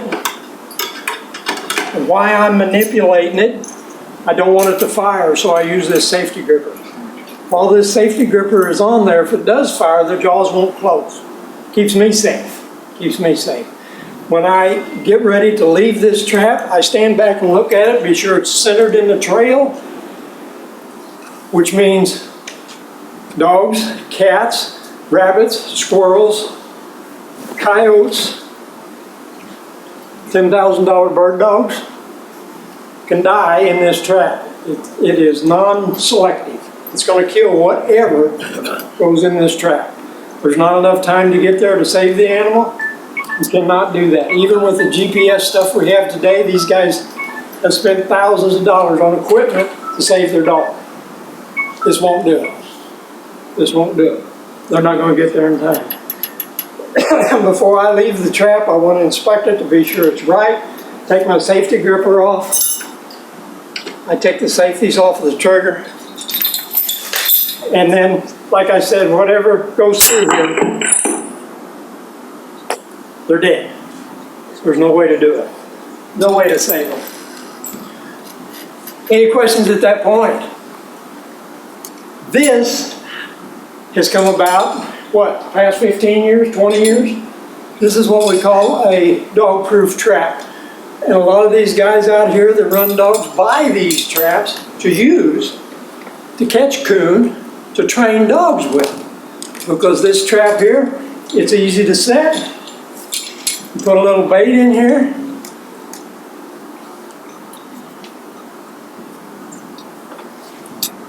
Anchor it to the ground, set it. Walk away with it. I like mini marshmallows. This trap is so species specific, it will take coon. That's all. Dog can't get his foot in there. It's a one-way trigger, so the coon's anatomy is designed to reach in the hole and pull. If you want to take coon off of your land, this is the trap to use. They're inexpensive. That trap there costs $24, $25. I can sell you this trap for $12. Okay? I'll quit there if there's any questions. Tom, should I say something else here? Dog proof is just cheaper, faster, and easier. More efficient. And more accurate. Thank you, Doran. Any questions? Thank you, Doran. Derek?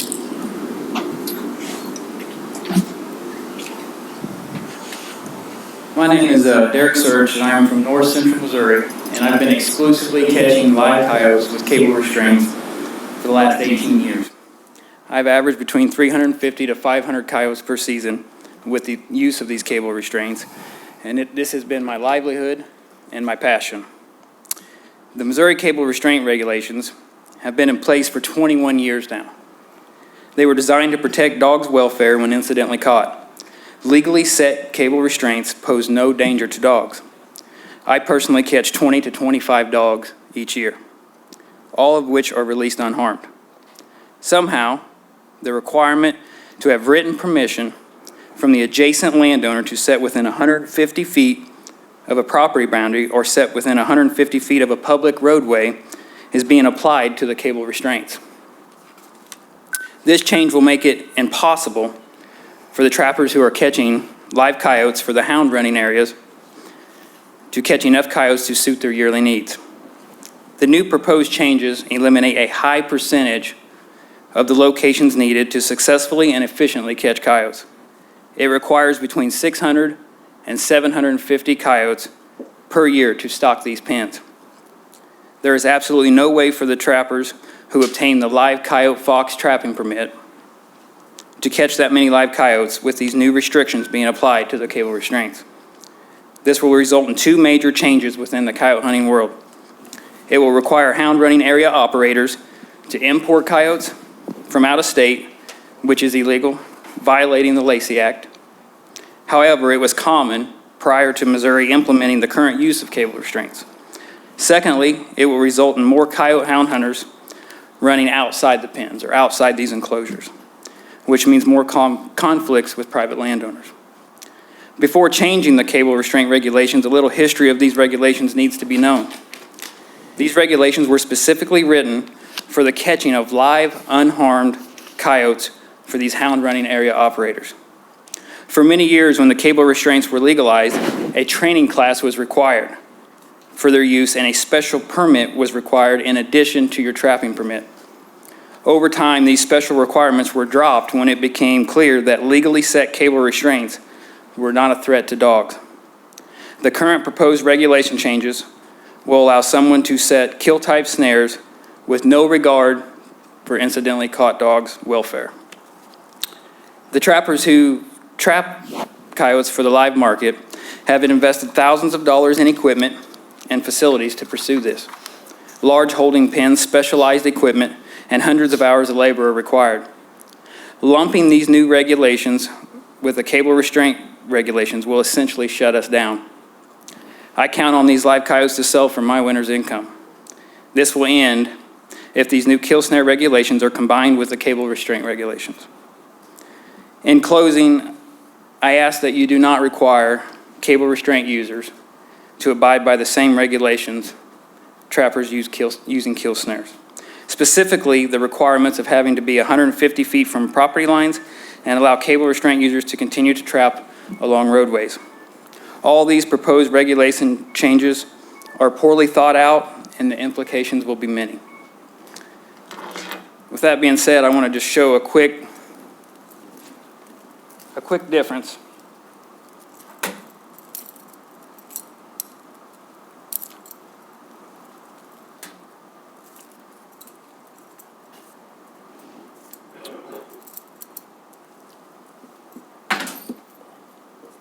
In my right hand, I have a cable restraint. In the left hand, I have a kill type snare.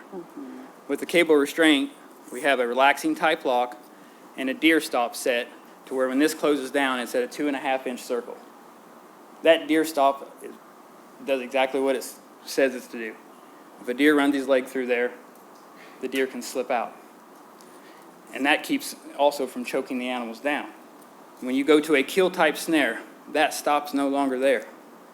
When this closes down all the way and just keeps closing and keeps closing. And with a lock like this one specifically, and there's many others on the market, same as the conibears. You can't get to them in time. It will dispatch the animal very, very quickly. And in a non-target species, it doesn't look good for anybody. With that being said, I also want to, I would love to send out an invite to the commissioners or director, anybody who would be willing to come and ride along with me on my trap line. Let me show you how we use these cable restraints. And I truly believe if you're able to come and see it, how it works, it would be very clear to why they've been so successful for the last 21 years with no issues. And that's all I have. Thank you. Thank you, Derek. I understand the live demonstrations took a little extra time, but Tom, we just have a few minutes, okay? Okay, thank you. Going through this, the Missouri Trappers Association is opposed to the two proposed trapping regulations which will allow the use of snares and 220s and body grip traps on private land and dry ground. We feel these traps are not necessary because we already have adequate traps to catch legal fur bearers in Missouri, and because these snares and 220s are capable of catching, injuring, and killing dogs, other domestic animals, and non-targeted wildlife. So basically, as Doran showed you, why would you use a 220 to catch raccoons when you can possibly catch a dog when you have a dog proof there that you don't have to worry about it? It just doesn't make sense to me to put out a 220 that's more expensive, more time consuming, and has a chance to catch a dog. The same way with the cable restraints. Why use a snare when you can use a cable restraint when you know you're not going to injure a dog? If you use a snare and it's not set properly, it's in a fence where it can be tangled, you're going to kill the dog. I think Josh gave you that list of 30-some people that have lost dogs to these snares and to the conibears. So that's the main reason we're opposed to it. One last thing, ethics play a large part in trapping. Over the years, trapping has a bad name. And trappers and the trapping community have worked very hard over the last 20 years to improve our reputation we've got a great relationship with the dog hunters now, whereas 30 years ago it wasn't. You know, if these regulations are passed and we start catching dogs, you know, that reputation just goes downhill again. So, you know, why would we allow these? Let's see, about 80% of the public does not hunt, fish, or trap, approximately 80%.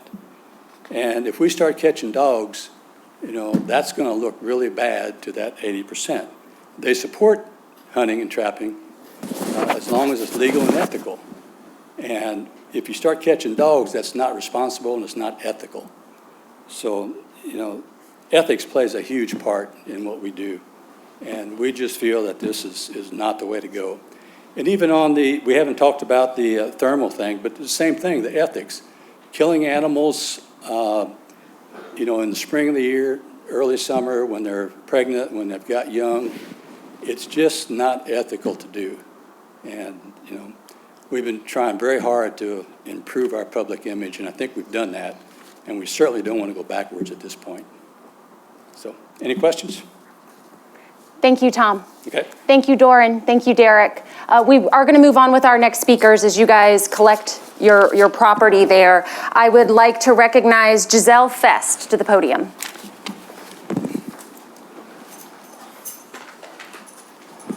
Thank you.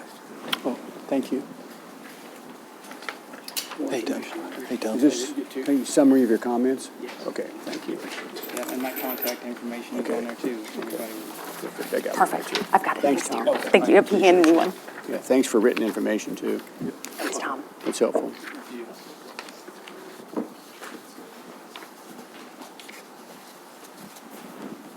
I'm here in regards to the Rush Creek and Walnut Wood land transfer. Thank you for the opportunity to come and speak. We did not know about this meeting or the agenda until a little over, not even quite 1 week, so we've had to put this together in quite some time. Hopefully, we've had friends and family that have also contacted you in the meantime. My name is Giselle Fest, and with all due respect, I come to you today. I come from Liberty. These properties are important. I'm just a woman. I grew up as a child. These are important. I've hunted, I've fished, I've camped. I can shoot a gun. I'm pretty good at it, actually. I can camp. But I speak to you today primarily as a concerned citizen. I believe in the stewardship of our Missouri public land. We must protect that asset. We have learned that Missouri conservation occasionally, not just on our property that we're concerned with in Liberty, but you've done it before. You've sold our property or given away our asset, even though you have what I believe is around $1 billion in the bank. That's not necessary. This is important. Land is important.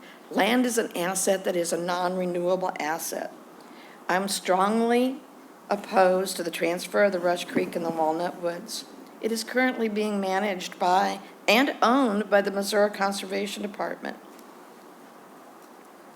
I believe that transferring it to any municipality, and especially a lowly parks division that has eyes on a park district, is not the way to go. This is an asset. An asset is important to these properties. Properties are a natural Missouri heritage. We need to protect them. We need to preserve them. There aren't many. They want to put houses. They want to destroy them. It is important. All of the things that we have heard today on this presentation, you say what's in our hearts. You're saying what we're saying. Yes, we need help, but don't give away our assets. Transferring to a municipality, we believe it jeopardizes that environmental, and it jeopardizes our political consequences. The core concerns I have, this is a loss of conservation integrity. Integrity is one of those things that we don't get a lot these days. It's important whether it's trapping, whether it's hunting, whether it's preservation. You have highly trained people here. That land needs help. It doesn't need to be given away. The philosophy between parks and conservation are two separate entities. I come from the Historic Sites Department. Historic sites, we build and we want to preserve, much like conservation. Parks, on the other hand, they believe that you're going to come in and destroy, and it's their job to repair. We don't want any destruction. And actually, we've been there. I ask of you that are going to give away our asset, have you been to this property? Have you walked those trails? Have you seen those birds? Have you gone down to the historic McGowan Bridge that's there and looked at it? It's important. Giving away property, I believe, violates our donor and public trust. We need transparency. This is an unfair precedent, a lack of statewide benefit. This land is for all of our Missourians, not just a few. I believe you have trustees. I believe you have an obligation to all the Missourians, not just a tiny parks department. If you add this property, that's 1/6 of what they already have. This puts an unfair burden on our local taxpayers that are already there, that are crying no new taxes, but yet you take 1/8 of our percent of our sales tax. Don't give away our property. Keep that. You all talk about, again, this is where the rubber meets the road. I think so too here. We're just a few. If we'd have had more time, we could have also brought more friends. But we're here to speak for those friends. We're here to speak for our family.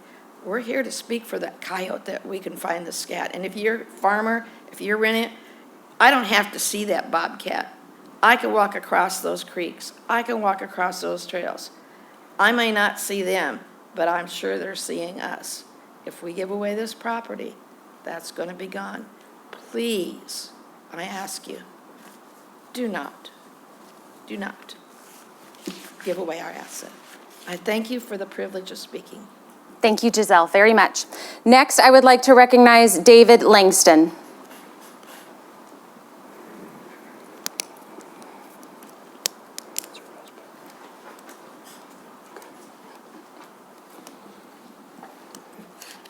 Thank you, Madam Chairman, Commission. I'm here to talk about that Rush Creek and Walnut Woods property also that Giselle spoke of. And I had some prepared remarks. I live in Liberty. And this week, I was over there walking the trail at Rush Creek, down to the McGowan Bridge.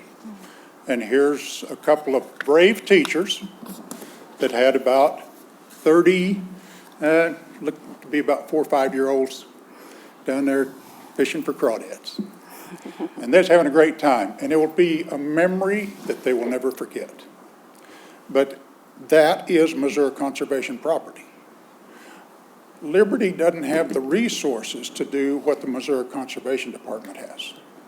You got lots of resources, and you got a tremendous opportunity to take those two pieces of ground, Rush Creek and Walnut Woods, and use them for the educational program you outlined. You're next to a metropolitan area. You're next to Liberty. It's 30,000 people.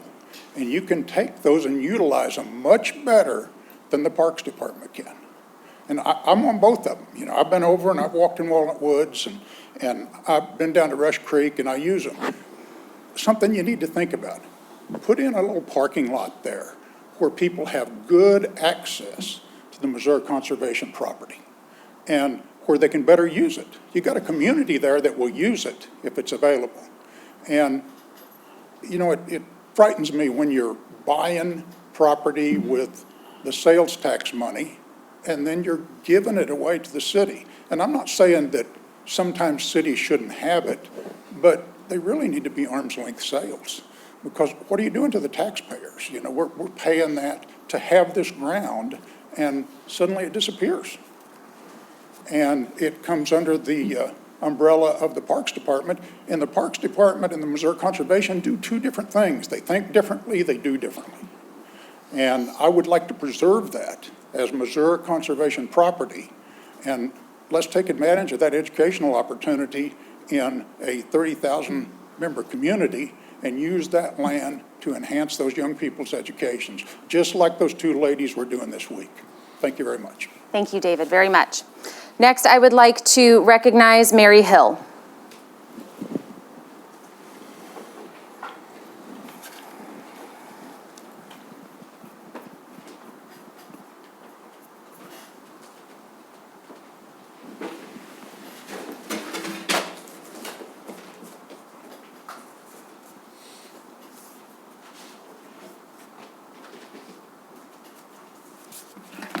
Hello, I'm Mary Hill from Liberty.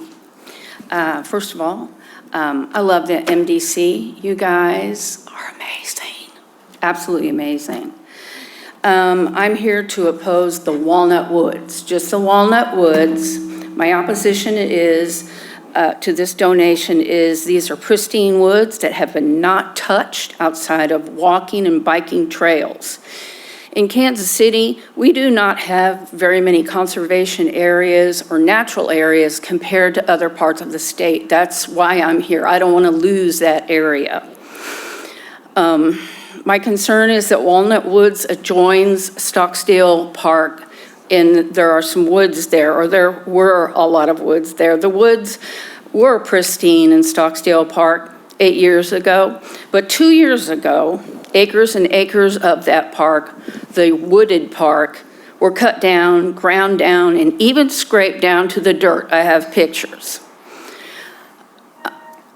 Only a sprinkling of trees remained, and they remained because they were allowed to remain to serve as obstructions for what would be a more advanced game of disc golf and provide a little shade.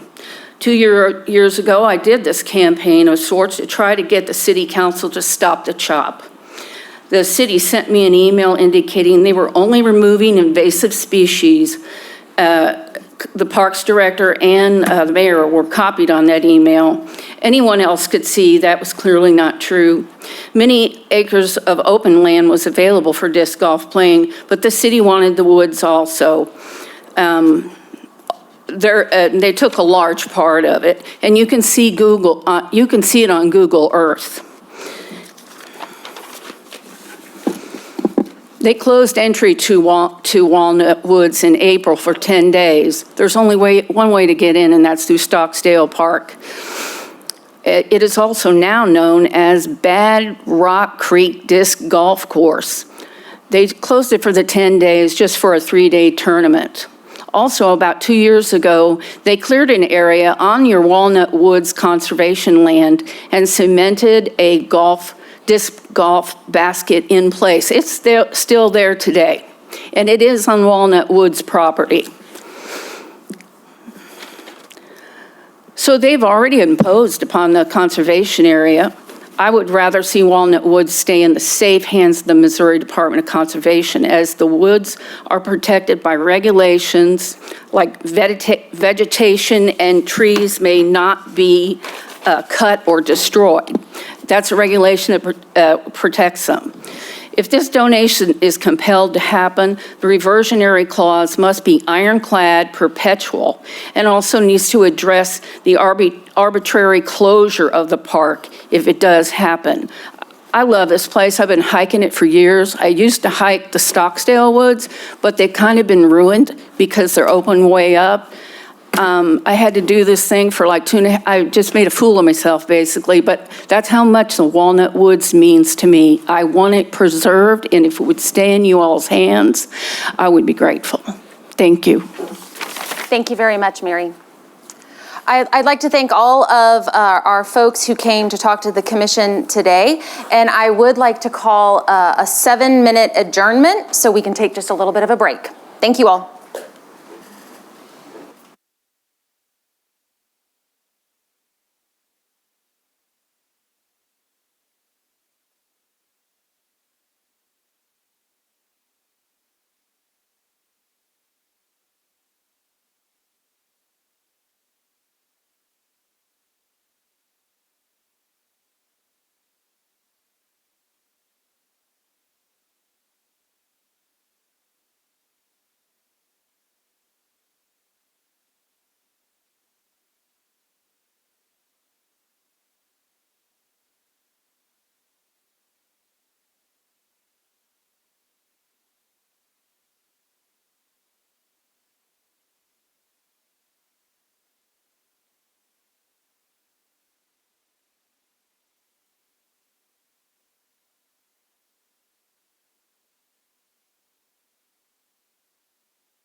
I would like to call us back to order. And at this time, I would direct the commission's attention to our consent calendar. And after the commission has a chance to review, I would entertain a motion. You have a motion? Second. Any discussion? All in favor, say aye. Aye. Opposed, same sign. Motion carries. Next, we're going to transition to the Regulations Committee, and I would like to call forward Laura Conley. Thank you, Madam Chair, Commissioners, Director Sumners. The Regulations Committee has not met since the last commission meeting. Due to a lack of action items for Regulations Committee consideration, the meeting that was scheduled for June 11th was canceled. While there are no new proposals, there is one order of rulemaking for final commission consideration today, along with a report of the committee's annual review of fiscal notes as required by state statute. Following the formal Regulations Committee report, Zach Ford will present on Sportfish program highlights. Commissioners, today's action item for an order of rulemaking regards changes to 3 CSR 10-4.130, owner may protect property. Public safety. If approved today, this amendment would allow property owners to capture or kill wildlife to protect property, except white-tailed deer, mule deer, elk, turkeys, black bears, mountain lions, and endangered species, with prior authorization from an agent of the department when other property protection measures have failed, or there is good reason to believe such measures are impractical or would be unsuccessful. Following initial commission approval at your April meeting, the proposal was published in the Missouri Register, which initiated a 30-day public comment period. A total of 48 comments were received. However, specific details of 17 comments did not relate to this proposal. The remaining comments were nearly equally divided between those in support and those opposed.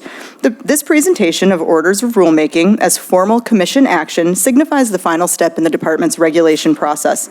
The commission has the authority to adopt as originally written, amend, or withdraw the proposed regulation.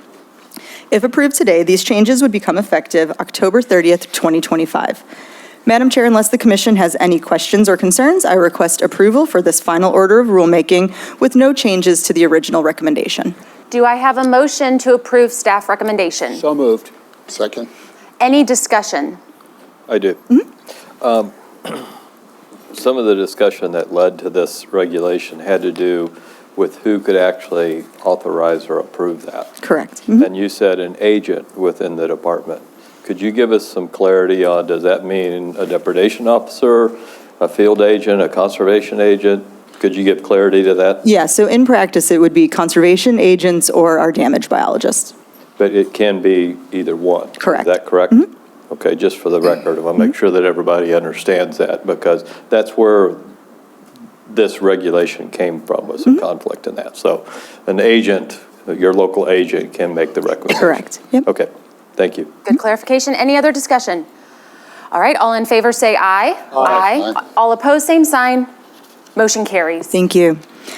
For the Commission's awareness, I would like to report on the department's annual fiscal note review process. State statute requires a review of each submitted rule amended or rescission 1 full fiscal year following the effective date to determine if the cost to all affected public entities has exceeded by 10% or more the estimated cost in the fiscal note, or has exceeded $500 if a declaration has been filed stating the proposed change will cost less than $500. If the adopting agency fails to publish such costs in the Missouri Register within 90 days after the close of the fiscal year, the rule, amendment, or rescission shall be void and of no further force or effect. Department staff recently reviewed rulemakings effective in 2023 and 2024 and determined none meet the criteria for filing a statement of actual cost. These reviews have been documented and no further action is needed. Commissioners, a summary of citizen comment received since my last report may be found in my formal report beginning on page 1 of Appendix A.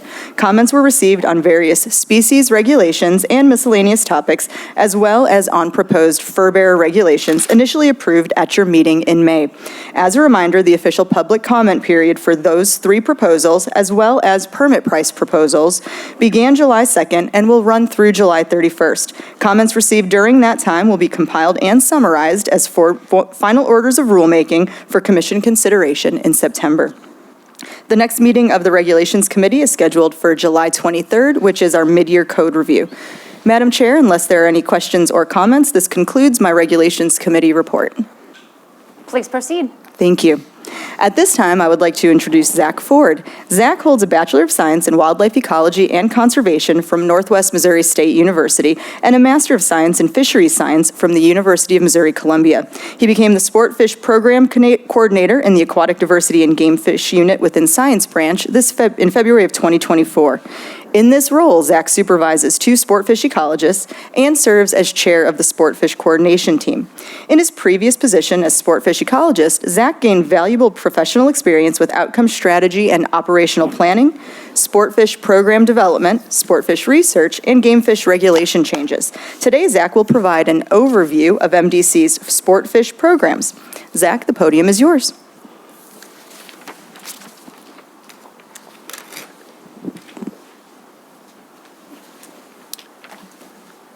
Thank you for the introduction, Deputy Director Conley.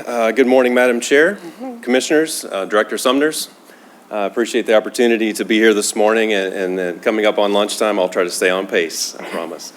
Appreciate the opportunity to provide a series of program highlights to the Commission within the Sportfish Coordination Team structure, which I currently chair. As an avid angler myself, I'm very grateful to be in this position to have the opportunity today to showcase excellent sportfish management and research work being done by so many staff statewide. So let's dive in.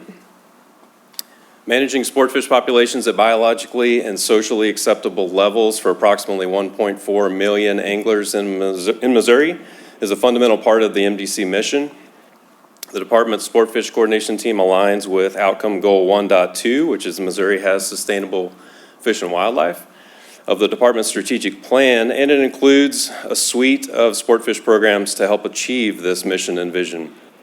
The Sportfish Coordination Team provides a structure for communication, prioritization, and coordination of resources for statewide sportfish management and budgeting decisions as well. And it leverages diverse overlap with resource management branches through a combination of specialized working groups, which I'll be speaking more about, that provide the discipline expertise and play a key role in the species regulation proposal process. This slide shows the full suite of science-led sportfish programs and associated working groups. Some of these are multi-species working groups, most are single species, and these align and comprise the Sportfish Coordination Team structure. Each of these programs on the left is led by an individual scientist who serves as the program leader and working group chair. And they have a core group membership that, like I mentioned in the previous slide, leverages important overlap of resource management branches, staff among those branches to help provide focused input to the program leader and the coordination team. And regarding species regulation concepts and proposals, regardless of scope, those are intended to be brought to the appropriate working group for initial review and consideration prior to making a formal recommendation on a proposal to a science branch chief. And this is a key function of the core group membership within these working groups. As an example, Deputy Director Conley mentioned mid-year code review. We have actually 2 proposals going to mid-year code review next week. The first of which was a recommendation from the Walleye Working Group to remove the nighttime closure portion of walleye and sauger season in streams statewide. The second proposal is a recommendation from the Reservoir Sportfish Working Group to reduce the spotted bass minimum length limit from 15 inches to 12 inches at Table Rock Lake. And I want to highlight that both of these regulation proposals went through the complete regulations process, which includes a very thorough internal and public input process and comment period. So using the walleye and sauger proposed regulation change as an example, this slide highlights the communication and stakeholder input process that we typically do, especially for proposals that follow the statewide regulation pathway. This communication is developed and implemented by a program leader. In this case, the walleye program leader is Robert Weber. in consultation with social science and communication staff. And here you see the example public webpage, social media post, and public comment opportunity that was provided with this proposal, and also it included internal distribution as well for internal agency comments. Moving on, a high priority need in the department that Sportfish programs are working to address is the revision of statewide species management plans. And a few examples are shown here. But these plans provide the goals, objectives, and strategies that guide sampling, monitoring, stocking, and research priorities for sportfish species on a statewide level. The species programs listed here and these plans are in active revision in various stages, and these management plans will include also a future stakeholder input opportunity that I want to mention as well, that will be part of the review and input process once those plans are finalized and drafted. To step that down to the regional level, several sportfish programs are also working on drafting guidance and a framework for the revision of lake management plans. These plans, much like the statewide species plans, are critical to provide management history, goals, objectives, and strategies that guide decisions of management for specific water bodies. As we talk about allocation of resources and time and budget, these plans are crucial to help prioritize that. So together with species and regional lake management plans working together, as I said, the goal is for those to identify the key priorities that inform annual work planning and priority-based program budgeting for the department. As Deputy Director Conley said, most of my career I've been a sportfish ecologist, and so in the next few slides, I'm excited to provide a few sportfish program research highlights from projects that really stemmed from working group input, information needs of fisheries managers in the state. And so each of the projects I'm going to highlight have a really clear management implication. You know, they're addressing a management information need. And so this first project is titled Flathead Catfish Population Assessment in Large Reservoirs and Small Impoundments in Missouri. The project leader for this is Robert Weber, who's also the chair of the Small Impoundment Sportfish Program.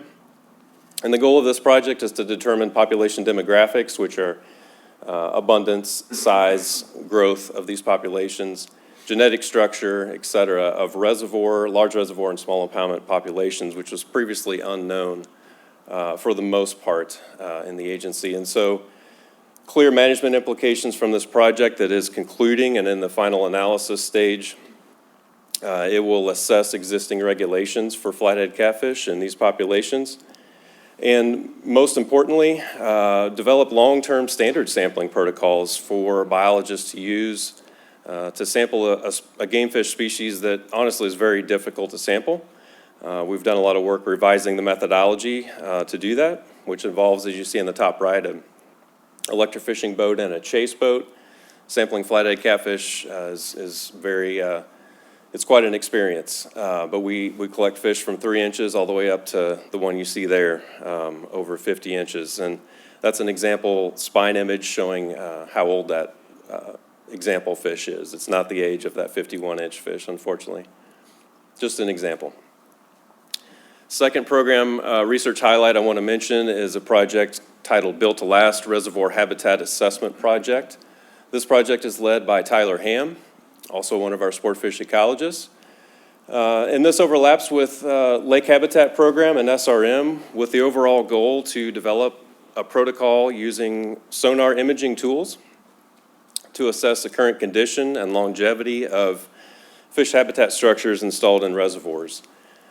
We expend a lot of effort on a statewide level installing these habitat structures. You can see one in the top left, a big cedar tree complex being deployed in a reservoir. And these are highly favored by our anglers statewide. They target these for fishing. We promote where they're at through the MoFishing app and online as well. And so this project is really crucial to provide the information to help plan a maintenance schedule for these, realizing that these structures break down over time. Again, that was information previously unknown.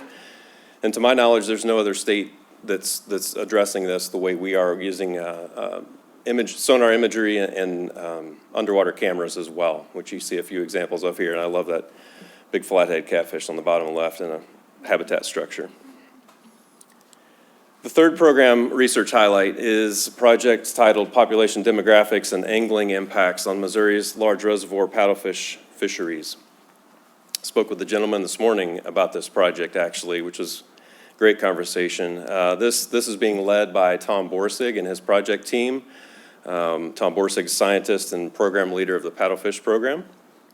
The goal of this is to assess harvest rates given advances in sonar, side scan sonar, down imaging, forward-facing sonar.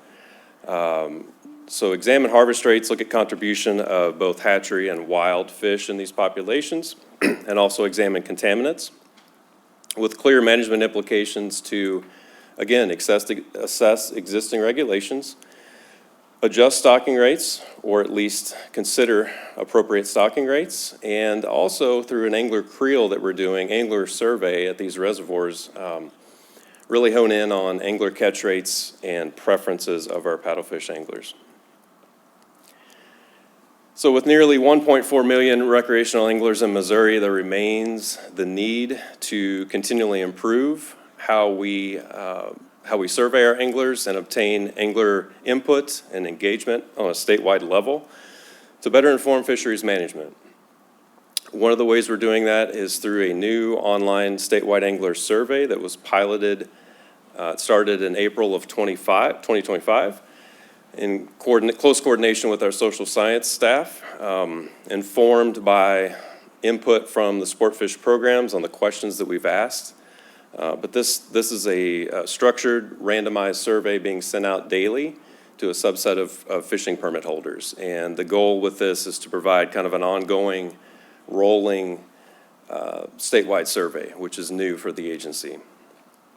And the second highlight here is I want to mention an angler creel program pilot project, which I'm very excited about, partnering with the Johnny Morris Institute of Fisheries, Wetlands, and Aquatic Systems to kind of, it's a pilot project, but we're kind of fleshing out the ability to partner with students at the Institute to implement creel surveys, again, which are simply angler interviews, whether they're on the water or at a boat ramp, but to see if we could establish kind of a long-term relationship and approach to more consistently survey our anglers on a statewide level. And so that partnership is brand new, and pilot project will begin next year.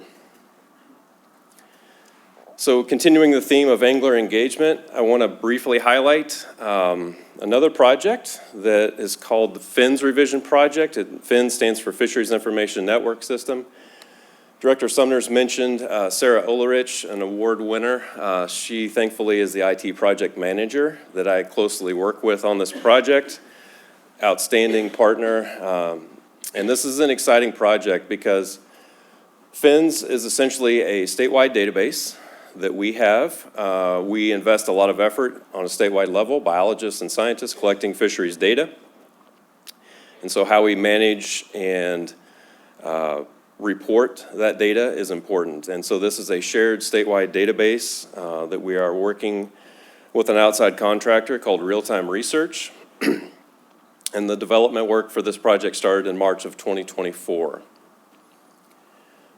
This data management system consists of three main components: a centralized cloud-based database, a mobile application for actual electronic field data entry that biologists and scientists will have in the field to enter data, and also an online data portal for management of the data, analysis, and reporting. And the clear benefits of this project are improved efficiencies of staff time, streamlined data management, and also providing a public data dashboard. Some examples of this, the data dashboard. On the left are what we envision and what we have currently in development for internal data dashboards. We intend to go to production, which will be in use of this application, go live essentially in early FY26. And some examples of those data dashboards are shown here that will be made available, for biologists and scientists to report and analyze data. And on the right are some examples of public-facing data dashboards that will be linked to this application. With examples shown here below, these are from Iowa DNR.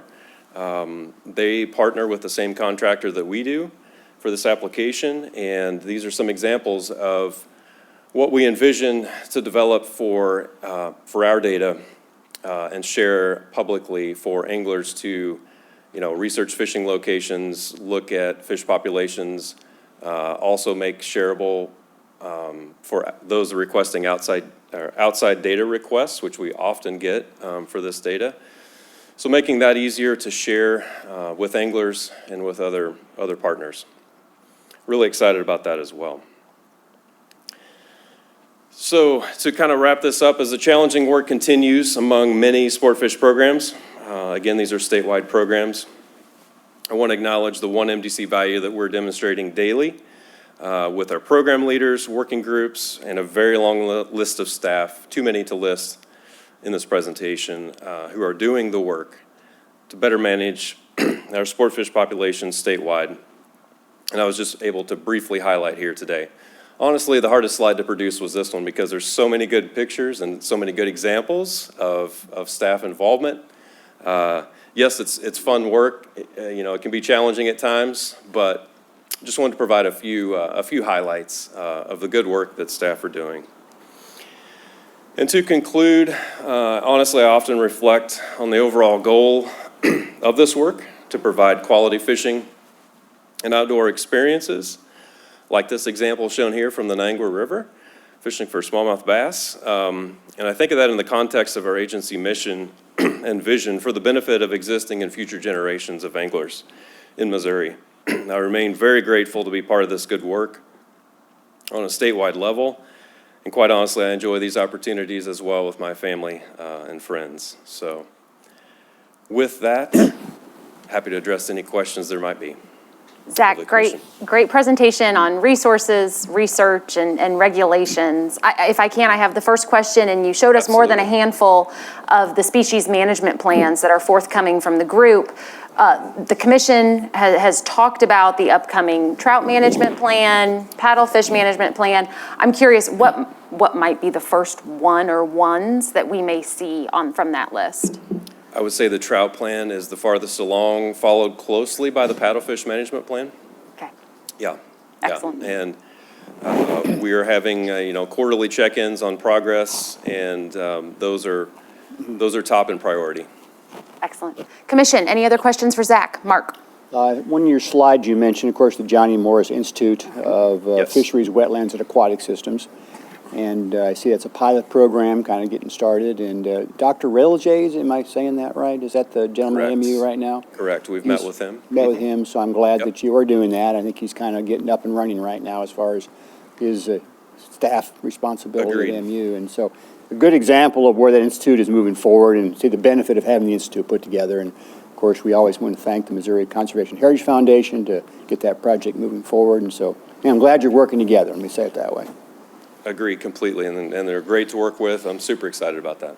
Okay, great, thank you. Excellent. Any other questions for Zach? I had a couple. Steve? And just going to add to it, you mentioned the trout plan and the paddlefish plan were top priority, and boy, I mean, at least in my mind, they sure are, Agreed.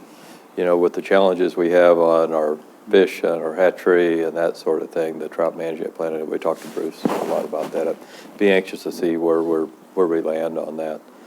The paddlefish thing, too, with live scope is really an issue. And I guess the reason, and I've expressed concern with that, it's a slow-growing fish, the fishery, they're really getting targeted. And I think that's something we need to be acting on sooner than later, or we may be 10 years recovering from it, or better. Absolutely agree. We've got an opportunity to present an update on that project at the next branch chiefs meeting in August. So we've got kind of a year one preliminary summary of data from that tagging study. And we'll be doing another year of that this next tagging season. So yeah, I agree, 100%. Okay.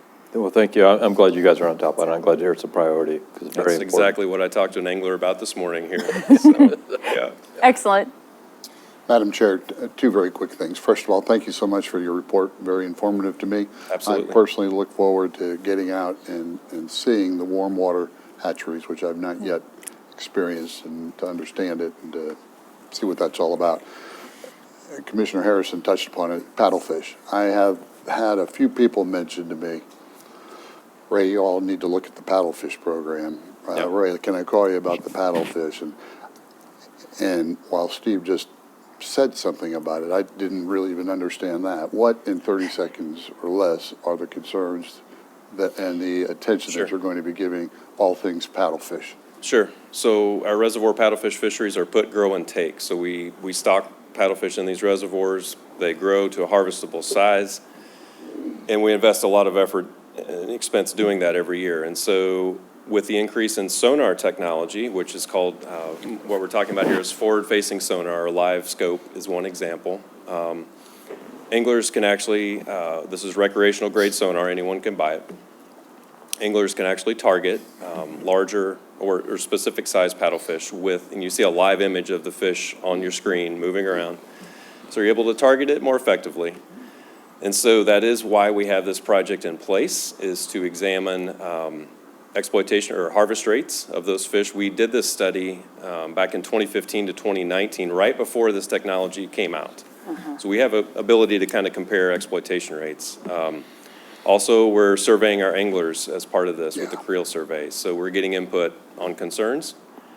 And yeah, as I said, we've got a presentation scheduled to the branch chiefs coming up in August. And this is absolutely a high priority. I've talked to biologists about it just this week. Thank you. I'm sure we will hear more about it, but I really appreciate your engagement. I'm going to ask just one more question. I promise to argue, but just for my information, how old is a paddlefish before it's a harvestable size? Is it 8 years old, 10? What is it? Yeah, I'm going to say around 10, average of 10 plus years old. That's what I thought. Yeah, Slow growers. Excellent. they're very slow. Yep. Zach, thank you so much. Really Absolutely. appreciate it. All right, next we will be receiving a financial report from Andrew Bond.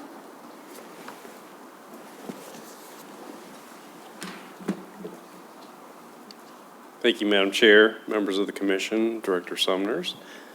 The next item on the agenda is the fiscal year 2025 financial summary report through May of 2025.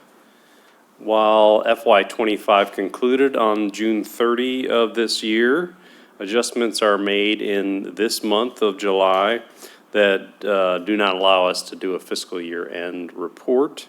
The fiscal year-end report for FY25 will be provided at your next commission meeting. So I'd like to begin with the revenue variances. Total revenues for FY25 through May of 2025 were 1% lower than FY24 and 2.2% below expectations. Conservation sales tax receipts were in line with the same time period in FY24 and also in line with expectations. Permit revenues were 5.2% higher than May of last year and in line with expectations. The number of monetary hunting and fishing permits sold in FY25 through May were 53,027 lower than the previous year. Federal reimbursements were 7.1% lower than this time last year and 1.1% below expectations. Federal reimbursements for FY25 through May represent approximately 16.2% of total revenues. Other revenue sources for the first 11 months of FY25 were 17.2% lower than this point in the last fiscal year and 25.5% lower than expectations. If there are any questions on revenues, I'd be happy to move to expenditures. Please proceed. Thank you.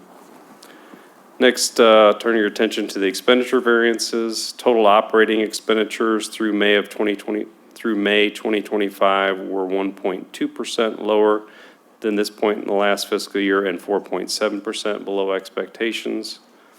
Personal service disbursements were 6.1% above the previous fiscal year and 2.8% below expectations through May.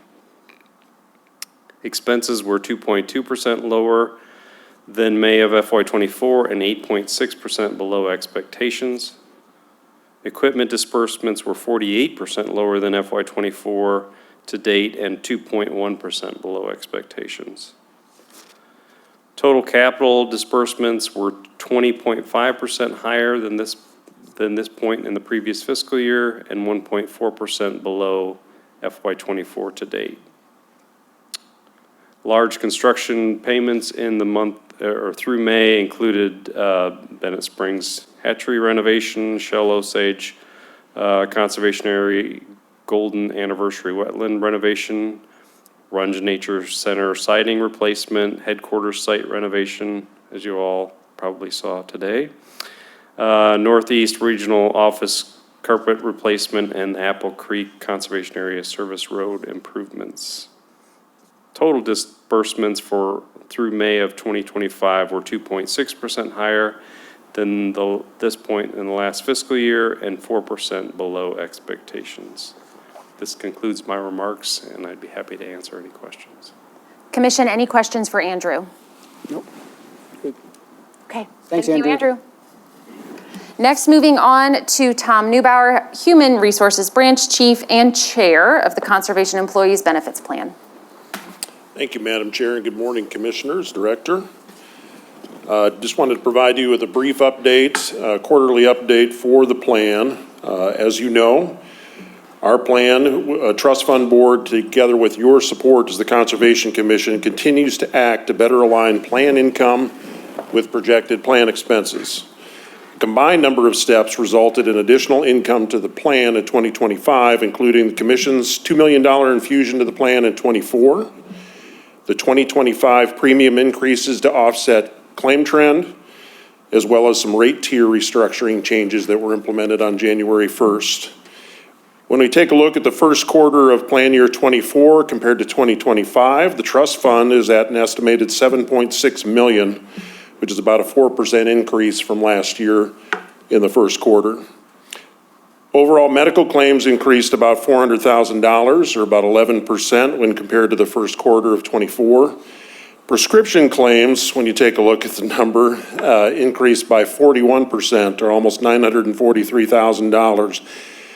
The important part there is we did have a double bill, which has never occurred, but did. A double bill from and payment from UMR to our pharmacy benefit manager, Express Scripts, that resulted in $548,000 and $400 of overcharge.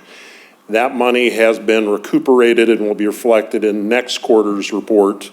So when you apply those funds, we actually experienced about a 17% increase on prescription claims, or about $400,000, not the $943,000. While medical and prescription claims continue to rise, those changes in our premium structure and inflationary increases have absorbed the increases in claims. The fund balance continues to exceed the actuarial recommendations of the plan's consultant, WTW, who encourages a minimum target balance of 2.5 times the average monthly plan expense, or about $7 million. We're also working to monitor the impact of our new Medicare Advantage plan that was implemented for our post-65 retirees. Additional plan design adjustments and overall cost impacts will be discussed with the Commission at your September meeting. The Board of Trustees remains committed to the self-sustainability of the plan and will continue to work with our consultant and our partners on plan design and rate structure options for the 2026 plan year to offset rising claim costs. That concludes my report. I'd be happy to answer any questions. Excellent. Well, Tom, as we've discussed, the Commission wants to be incredibly supportive of our employees, their welfare, and their health. So really appreciate this quarterly update. Commissioners, any questions for Tom? Keep up the good work, Tom. Thank you. You and your committee. Excellent. Thank you very much. Thank you, Tom. Thank you. We wore you out yesterday, so appreciate all your time. All right, shifting gears to the Realty Committee and calling forward Aaron Jeffries. Good morning, Madam Chair, Commissioners. I have the 4 next action items for the Commission. It still is morning. First, seeking Commission approval to purchase approximately 1 acre in Wright County for an addition to the Norwood Shop. This will serve as a parking lot for that workstation. Excellent. Do I have a motion to approve staff's recommendation? You have a motion? Second. Any discussion? All in favor say aye. Aye. All opposed, same sign. Motion carries. Thank you, Madam Chair. Next two action items, we are seeking commission approval to donate 2 conservation areas to Liberty Parks and Recreation. Liberty has expressed an interest in ownership, and the disposals will allow Liberty Parks and Recreation to take over the maintenance of these conservation areas. The city has been an incredible partner with the department. Examples include the sports complex fishing lakes, which my kids have used when we had ball games up there, the winter trout fishing program, trim grants, pollinator plots, invasive plant control, and schools participating in the Discover Nature Schools program in Monass that Margie highlighted earlier on. In your packet is a letter from the Liberty Parks and Recreation Director stating their intention to keep their lands in the natural state. In addition, there will be a reversionary clause in the agreement that if the properties are not maintained in their natural state, they will revert to the department. We also received an email of support from the Board of Directors at Martha Lafitte Thomas Nature Sanctuary supporting the transfer of Rush Creek Conservation Area from the department to Liberty Parks and Recreation. Liberty plans to enter into a cooperative agreement similar to the one between MDC and the Nature Sanctuary. In both cases, both properties, you must enter in through the park or the Nature Sanctuary to actually get to the conservation area. So first, seeking commission approval to donate approximately 42 acres, known as Rush Creek Conservation Area in Clay County, to Liberty Parks and Recreation.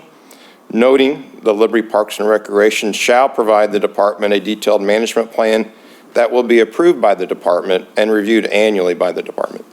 Commission? Do I have a motion to approve staff's recommendation? You have a motion?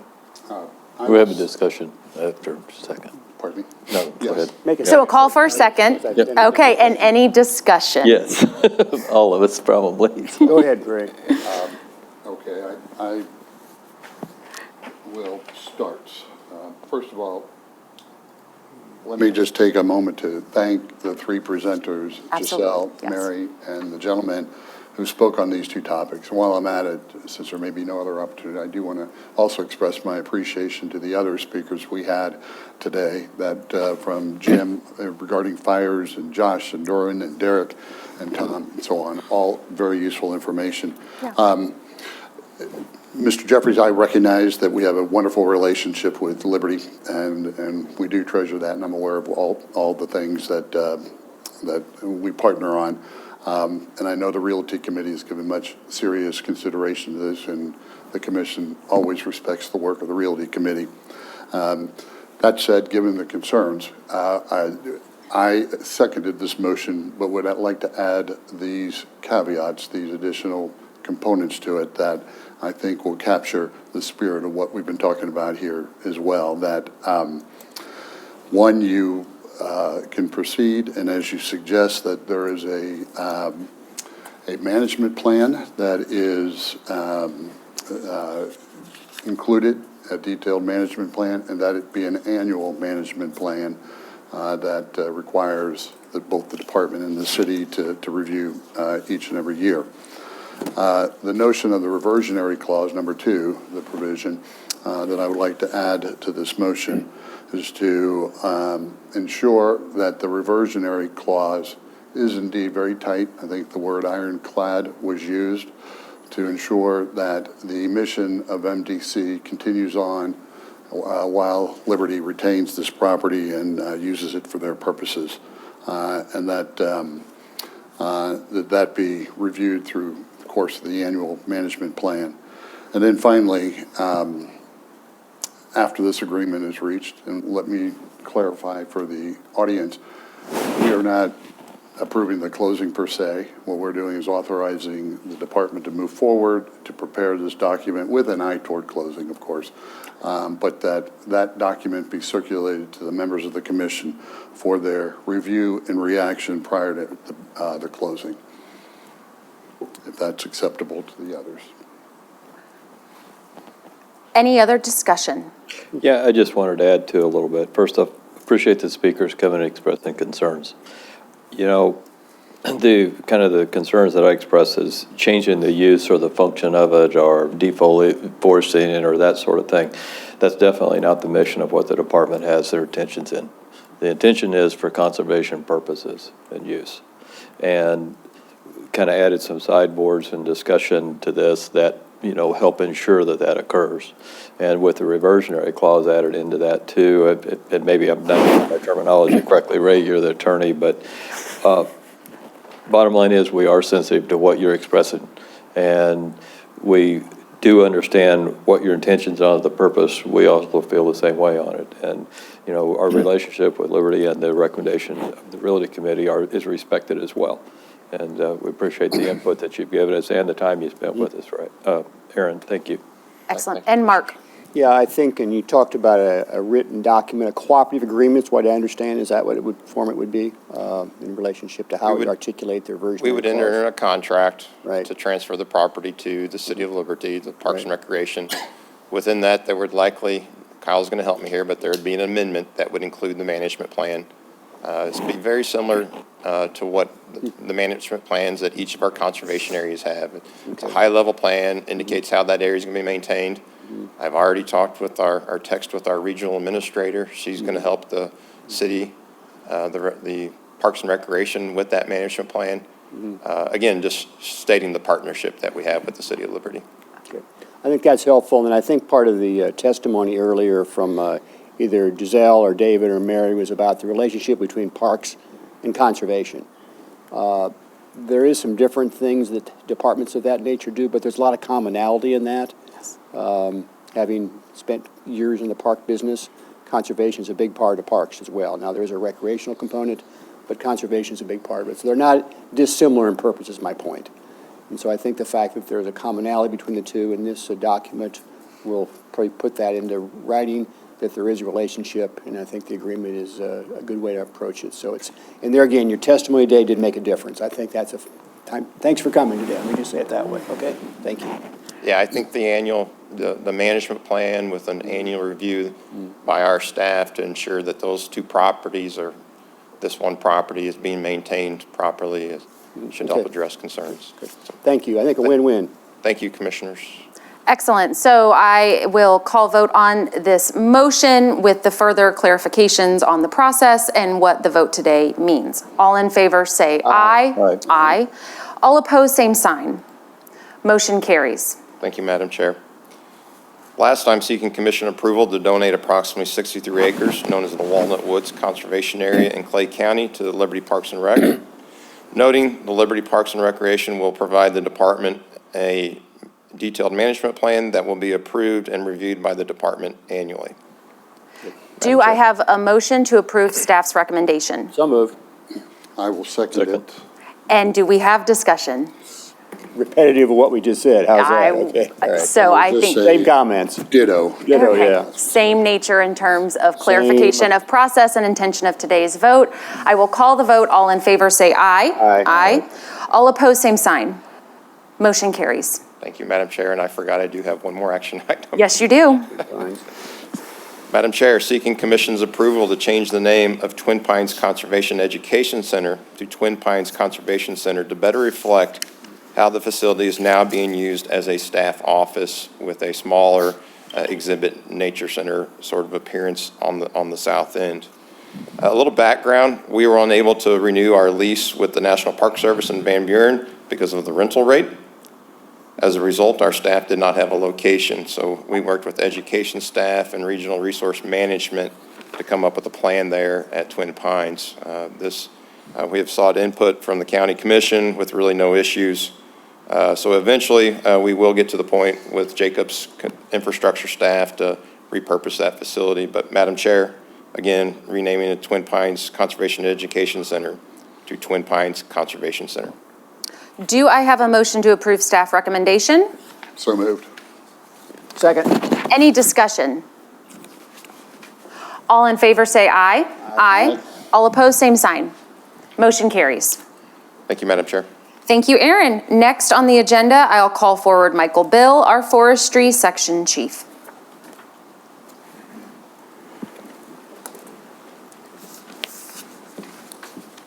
Good morning. Madam Good Chair, morning. the Commission, Director Sumner, it's my pleasure to present the next agenda item for your consideration. The first action item is listed as number 13 on your agenda. This is a timber sale located on 548 acres of Compartment 46 of Rocky Creek Conservation Area in Shannon County. If approved, this harvest will improve forest health, long-term sustainability. It will reestablish plant and wildlife habitat and will address oak decline and overmature forest conditions. As such, we request approval to advertise and sell an estimated 965,595 board feet of timber. Do I have a motion to approve staff's recommendation? So moved. Second. Any discussion? All in favor say aye. Aye. All opposed, same sign. Motion carries. Okay, got the next one. The second action item on your list is item number 14 on your agenda. This is a timber sale located on 945 acres of Compartment 1 of Coldwater Conservation Area in Wayne County. If approved, this harvest will improve forest health and long-term sustainability and will use uneven age management along with single tree selection to increase sunlight to the forest floor, which will promote oak and pine regeneration. As such, we request approval to advertise and sell an estimated 2,533,801 board feet of timber. Do I have a motion to approve staff's recommendation? So moved. Motion? Second. Any discussion? My only question would be, and this is kind of what we asked before, is where we are for the, now, I'm not sure, have we just ended the year on total board feet, or are we starting a new year here, where we are? We'll be starting a new year, but in FY '25, we removed 14.5 million board feet. So right in alignment with what we thought it would be. Okay, there we are, and now we're starting the clock over again. That is true, yep. Thank you very much. So that's my question. Good clarification. I will call the vote. All in favor say aye. Aye. Aye. All opposed, same sign. Motion carries. Appreciate it, thank you. Thank you, Michael. All right, moving forward, we do have a nomination for recognition of a master conservationist. Thank you, Madam Chair, Commissioners.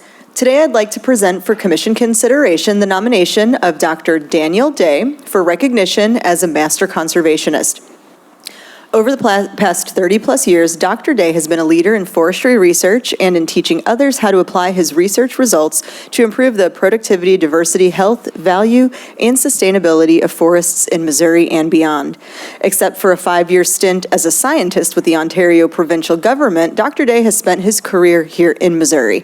He worked 2 years as the forest research supervisor at the Missouri Department of Conservation, and for the past 26 years with the USDA Forest Service, while being promoted to positions of progressively greater responsibility, scope, and stature. These include his years as a research forester, a research project leader, an assistant director of research, and most recently as a super scientist, the highest rank that can be earned by a scientist in the USDA Forest Service. Dr. Day works primarily on problems facing oak-dominated forests, and on mixed forests, including oaks and shortleaf pine, including forest regeneration, restoration of woodland and savanna habitats, forest health, and forest productivity. Because of the relevance and broad geographic scope of his research, his outgoing personality, his skill communicating with forest resource managers and landowners, and the decades he has spent conducting research, Dr. Day is widely known and embraced by Missouri's forestry community. He is exceptionally informative and personable as a speaker on results of oak research and how to apply the latest science to oak forests in Missouri and elsewhere. Consequently, his knowledge and recommendations are readily accepted as authoritative and are adopted by forest managers and landowners. Considering these incredible contributions of Dr. Day, he is an excellent candidate for the Missouri Master Conservationist Award. Presentation of this award would be at a future commission meeting or appropriate event, and the full summary of his nomination is available in your packet. Excellent, Laura. Do I have a motion to approve staff's recommendation? So moved. Second. Any discussion? Stellar nomination. Excited for this recognition. All right, all in favor say aye. Aye. Aye. All opposed, same sign. Motion carries. Thank you. Thank you, Laura. The last planned item on our agenda would be an election of officers, and at this time, I will entertain a motion. Madam Chair, I'd like to nominate Margaret Eckelkamp as the chairperson for our commission going forward, and further, I would like to recommend a nomination of Mr. Raymond Wagner as vice chair and secretary of the commission. Do I have a motion, or do I have a second on that motion? You have a second. I have a second. Do I have any discussion? May I hear some campaign promises and No. Thanks for putting me on the spot on public record. No, Just comment, I'm a little worried of your behavior with me missing. And so I've wondered maybe I could do a Zoom deal to keep you in line during future commission None of meetings. this discussion is relevant to the questions being posed by the thank chair. you, Commissioner. I will add, Margaret, I said, or Margie as we call you, you've done a great job this past year in that position. And so what you've learned the past year will reflect what you're going to contribute to this commission over the future years going forward. Thank you very much, Commissioner McHenry. I will say all four of you have been a delight to serve with, particularly Ray. I look forward to continuing to serve with you, especially in leadership positions of this commission. We will have fun. And just to add to that, to watch you guys' talents shine through, it's really fun. Right. Really, really fun. Come up from a And long it's been a way. privilege to work with you. Very much so. Excellent. Right. And Director and deputies, good luck. Okay, any other? Might I add, with some outgoing members, once again, to thank both. Oh, well, let's call vote on this, and then we can have some reflections. Yes, okay, so I will call a vote now that we have a second in discussion. All in favor of this slate, say aye. Aye. Any opposed, same sign. Motion carries. As a point of personal privilege, I think Commissioner Wagner and I would like to maybe have an opportunity to say with this maybe unexpected extension of your gentleman's terms that your talents has also shown through. So thank you for your dedication and these extra weeks of service. It has been wonderful to work with you. I think I said it last time. I will just reiterate, you have both made me sharper, and I really appreciate it. You're more than welcome.